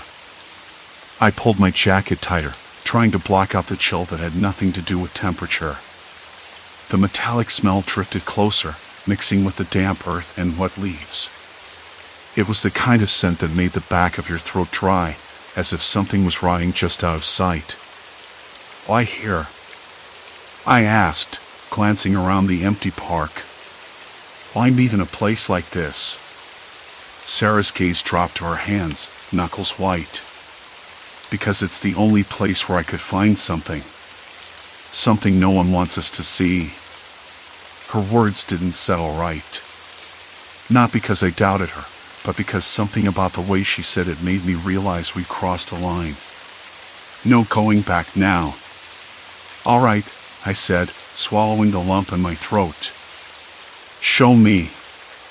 We moved deeper into the park, the gravel crunching under our boots, the flickering streetlights casting long, jittery shadows. The air smelled heavier here, like a storm was about to break, but the sky had no stars or moon to guide us, just darkness pressing down. Sarah stopped near the old bandstand, its peeling paint and rusted railings half hidden by overgrown bushes. She crouched and pulled a loose plank aside, revealing a narrow hollow beneath. Inside, wrapped in a damp cloth, was a stack of papers, yellowed and brittle. I knelt beside her, the smell of mold and dust rising up. Fingers trembling, I unfolded the top sheet. It was a ledger of names, dates, and locations. The handwriting was neat but hurried, like someone was trying to capture a truth too dangerous to say aloud. And then, scrawled at the bottom in a different hand, a single phrase, "Do not remember." I blinked, the words echoing in my mind. Do not remember. It was like a command, not a suggestion. The bruise on my side flared hotter, a searing pulse that made me gasp. Sarah's eyes met mine, wide and urgent. "Tom, this isn't just about the bruises," she said, voice barely above a whisper. "It's about what happened here. About what everyone's been forced to forget." I swallowed hard. The notion was absurd, surreal. But the ledger felt real, heavy in my hands. The names matched people I saw every day, neighbors, friends, strangers who smiled in the grocery store or waved from their porches. Why would someone want us to forget? I asked, feeling the cold sweat prickling on my back. Sarah shook her head. Because the truth would tear this town apart. A sudden noise startled me, a twig snapping underfoot. We both froze. The park had gone completely silent. The birds and crickets vanished like someone had flipped an invisible switch. "Did you hear that?" I whispered. Sarah nodded, pulling the cloth back over the papers. "We need to move. Now." We stood, the cold pressing harder against my skin. I glanced back toward the path we'd taken. In the dim light, a figure emerged from the shadows, slow and deliberate. My breath hitched. The bruise pulsed violently, a fire beneath the skin. There was no way out. The streets were empty, the town asleep or hiding. And whoever that was, they weren't here for a friendly chat. Crazy, right? I wanted to run, but my legs felt rooted, my mind scrambling to piece together the fragments of a memory I couldn't access. The phrase "do not remember" echoed again. Had something happened here before? Something dark enough to erase itself from every mind? The thought twisted inside me like an item. The figure stopped a few yards away, hands tucked in pockets, face obscured beneath a hood. I caught a faint smell of sweat and something sharp, like the scent of fear or anger mingled with old leather. Sarah stepped beside me, her jaw tight. "We can't go back now," she said. "This is bigger than bruises or forgetfulness. It's control. And if they've been watching us, waiting." Her voice faltered, swallowed by the thickening night. I clenched my fists, feeling the sting of the bruise intensify as if it were a beacon. The town's silence pressed in, suffocating. The warmth of the streetlight flickered once, twice, then died. The figure took a step forward. And with it, every option I thought I had to escape vanished. The figure's shadow stretched long and thin, merging with the darkness that swallowed the street. My breath hitched, heart hammering against ribs like a caged animal. She reached into her coat slowly, too slowly, forcing me to brace for the worst. But instead of a tool, her fingers closed around a small, crumpled photograph. "You need to see this," she whispered, voice trembling. The image was faded, edges curled, a moment frozen in time that held the key to everything we thought we knew. The photograph was thin, fragile like old skin.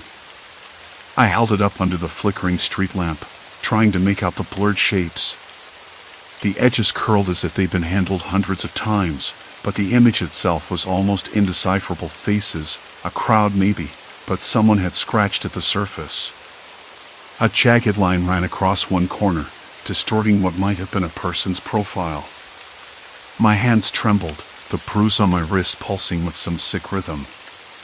"She said it was from the archives," the woman whispered, voice low, like she feared the night itself could overhear. "From before the blackout. Before the bruises started." I looked up, squinting into the dark. The streetlight groaned again, threatening to give out completely, and I realized how quiet it had gone. No cars. No distant laughter. Even the usual hum of cicadas was absent, swallowed by something heavier. What am I looking at?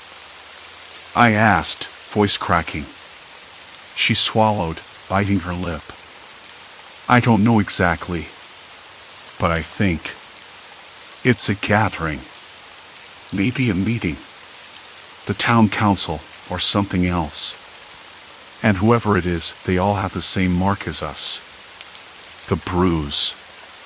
But it's different. Newer. Fresh. No one's supposed to know about this. Why would anyone stage a photo like this? And why scratch it up? I muttered, furrowing my brow. The town's secrets felt like a thick fog pressing in, choking off any clear view. Her eyes darted toward the darkened houses lining the street. Because they wanted it hidden. Or erased. A shuffling noise behind us made me jump. The woman's hand went to my arm, firm and steady. Stay close, she said. Her breath was shallow, and I noticed a bruise on her neck, oddly placed near the collarbone, swirling in shades of purple and green. The streetlight flickered one last time and died, plunging us into darkness so complete it felt like swallowing a black hole. I could hear my own breathing, sharp and fast, my heart pounding loud enough to drown out the night. The woman pulled a small flashlight from her pocket, its beam weak but enough to cast long shadows on the cracked pavement. We have to move, she said, voice urgent. I nodded, though a part of me screamed to stay put, to run, to do anything but step further into this suffocating night. But something deeper, the part of me that had been chasing answers since the first bruise, demanded I follow. We slipped through the shadows, toward the old community hall at the end of the block. It looked abandoned, windows boarded up and paint peeling in thick flakes. But the door was slightly ajar, creaking as a cold wind pushed it back and forth. Why here? I whispered. Because it's the last place anyone would look, she replied. And because the truth is waiting inside. The air grew colder as we stepped through the threshold. The smell of mildew and dust hit me, thick and choking. The floorboards groaned beneath our feet in protest. A faint light flickered somewhere deeper in the building, like the heartbeat of a dying thing. We moved cautiously, the beam of the flashlight trembling with each breath. The walls were lined with peeling posters, announcements from years ago, faded and curling. One caught my eye, a notice about a town meeting, dated exactly 10 years before the first bruise appeared. I reached out, fingers brushing over the brittle paper. The words blurred and shifted, but the date was unmistakable. 10 years, I muttered. That's when all of this started. The woman was already moving ahead, her steps deliberate and silent.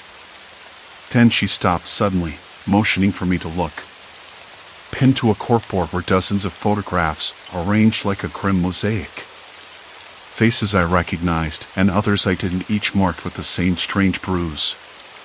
Some fresh, some faded to purple, others nearly gone. Notes scribbled beneath them in hurried handwriting, initials, dates, cryptic phrases. I swallowed hard. The bruise wasn't random. It was a sign. A mark of something deliberate. But what? Then I noticed something else. A small, yellowed envelope taped to the bottom corner of the board. It was addressed to me. My name, handwritten in a shaky script that felt both familiar and foreign. I hesitated, heart hammering, fingers numb with cold. I peeled it free. Inside was a single sheet of paper. The ink was smudged, but the message was clear. You're closer than you think. Stop digging, or you'll be next. I looked up, meeting the woman's eyes. Her jaw was tight, hands clenched into fists. We're not stopping, she said quietly. Not now. Suddenly, a soft shuffle, like footsteps on dry leaves, echoed from the far end of the hall. We froze. The beam of the flashlight caught a shadow slipping behind a pillar. "Someone's here," I whispered. We moved toward the exit, but the door slammed shut behind us with a thud that shook the walls. The air grew heavier, the silence stretching unbearably. I could taste the metallic tang of fear, bitter and sharp. A voice, barely more than a breath, came from the darkness. "You shouldn't have come." The light flickered again, revealing a figure standing just beyond the beam, face obscured, but eyes glinting with cold intent. The bruise on my wrist flared, burning like a brand. I realized then that the town's silence wasn't just about forgetting. It was about fear. Control. A warning that some secrets were meant to stay buried, no matter the cost. The thought chilled me to the bone. And now, we were trapped in the very heart of it. The door didn't budge. "We shouldn't have come," I whispered, voice cracking, though I wasn't sure if it was meant for her or myself. The bruise on my wrist throbbed, a dull, insistent pulse that made my skin crawl. I hadn't noticed before, but now I could see it clearly, a deep purple shadow curling under my skin, like a silent warning. She nodded, eyes wide in the dim light. "We need to make sense of this. Of all this." The silence stretched again, a living thing pressing against our eardrums. Then, the figure moved. Not toward us, but to the side, slipping behind the pillar like smoke. I blinked, and it was gone. Gone, but not gone. The weight of its presence hung in the air. I swallowed hard. "Why are we here?" I asked, more to myself than her. "Why did no one tell us?" Her gaze dropped to the floor, voice barely audible. "Because if we remember, everything falls apart. The town, the families, the lies." I thought about all the mornings, the unspoken ritual of waking with that bruise, that impossible shadow beneath our skin. The collective amnesia, the way no one would look me in the eye when I brought it up. Fear. Control. The pieces were falling into place, each more painful than the last. A low creak echoed from the ceiling, followed by the faintest scrape of something moving, slow, deliberate. I turned sharply, heart hammering, but the flashlight only revealed peeling plaster and spiderwebs. "We have to get out." The urgency in her voice broke through the haze. "Before it's too late." I nodded, already scanning the room for anything, vent, window, crack. Something. The walls seemed to close in, the shadows curling like grasping fingers. My hands trembled, the metallic taste of fear thick on my tongue again. Then came the sound that seemed to vibrate in my bones. A whisper, so close it brushed my ear. "You shouldn't have come." I whipped around, the light catching a pair of eyes, cold, calculating. The face was hidden beneath a hood, features obscured by shadow. Still, I saw the bruises on their wrists, the same impossible marks all of us bore. "Who are you?" I demanded, voice steadier than I expected. The figure stepped forward, slow and deliberate, voice low. "The past doesn't want to be disturbed. Some truths are locked away for a reason." I felt the bruise flare again, burning beneath my skin. What happened here? I pressed, desperation creeping in. A bitter laugh escaped. "You think it's just a bruise? A mark? It's a brand. A reminder.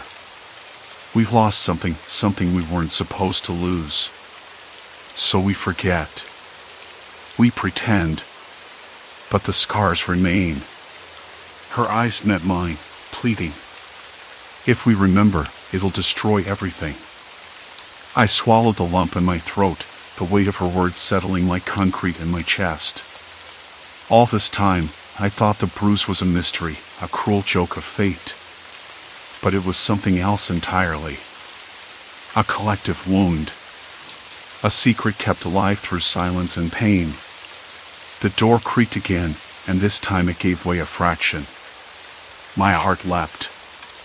I pushed, and it swung open just enough for us to slip through. Outside, the night was cool and still. The town lay beneath a heavy sky, as silent and watchful as ever. We didn't speak as we walked back through the streets, each step carrying the weight of unspoken understanding. The bruise on my wrist pulsed, a quiet reminder that some wounds don't heal, they only fade beneath the surface. The next day was different. People moved through the town like ghosts, eyes avoiding mine, smiles forced and brittle. The bruise was still there, a dull ache beneath my skin. I caught snippets of conversations, hushed and hurried, the way neighbors glanced at each other with guarded suspicion. I found myself standing outside the old community hall, the place where everything had started to unravel. The paint was peeling, the windows grimy, but the air around it thrummed with a kind of quiet desperation. I pressed my hand against the door, feeling the rough wood beneath my fingers. It was a boundary, a barrier not just of wood and nails, but of memory and fear. I realized then that the bruise wasn't just a mark on our bodies. It was a wound in the town's soul. And healing it meant facing what we'd all tried so hard to forget. That afternoon, I sought out the town's elders, the ones who always looked away when the bruise came up. I sat with them in dimly lit rooms, listening to stories half remembered, fragments of confessions wrapped in silence. The more they spoke, the heavier the air grew. I saw their eyes flicker with something like shame, or guilt, or maybe just exhaustion. One of them, Mr. Holloway, leaned forward, voice trembling. "We tried to protect you. Protect ourselves. But it was a mistake. The truth. It's buried in the past, yes. But it's not dead." I nodded, the bruise throbbing beneath my skin as if echoing his words. That night, I lay awake, the room thick with the scent of old wood and dust.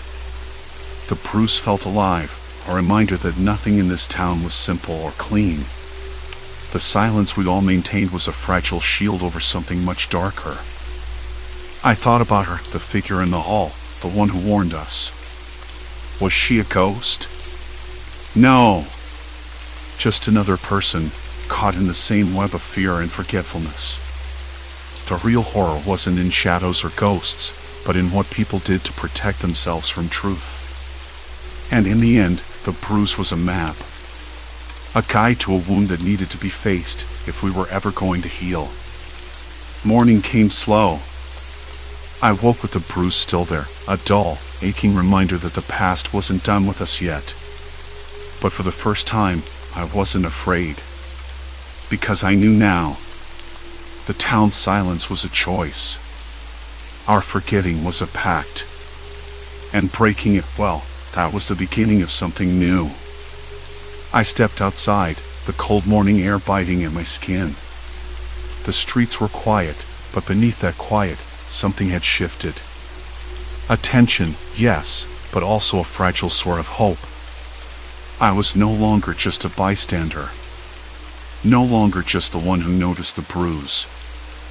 I was part of whatever came next. And whatever that was, I was ready to face it.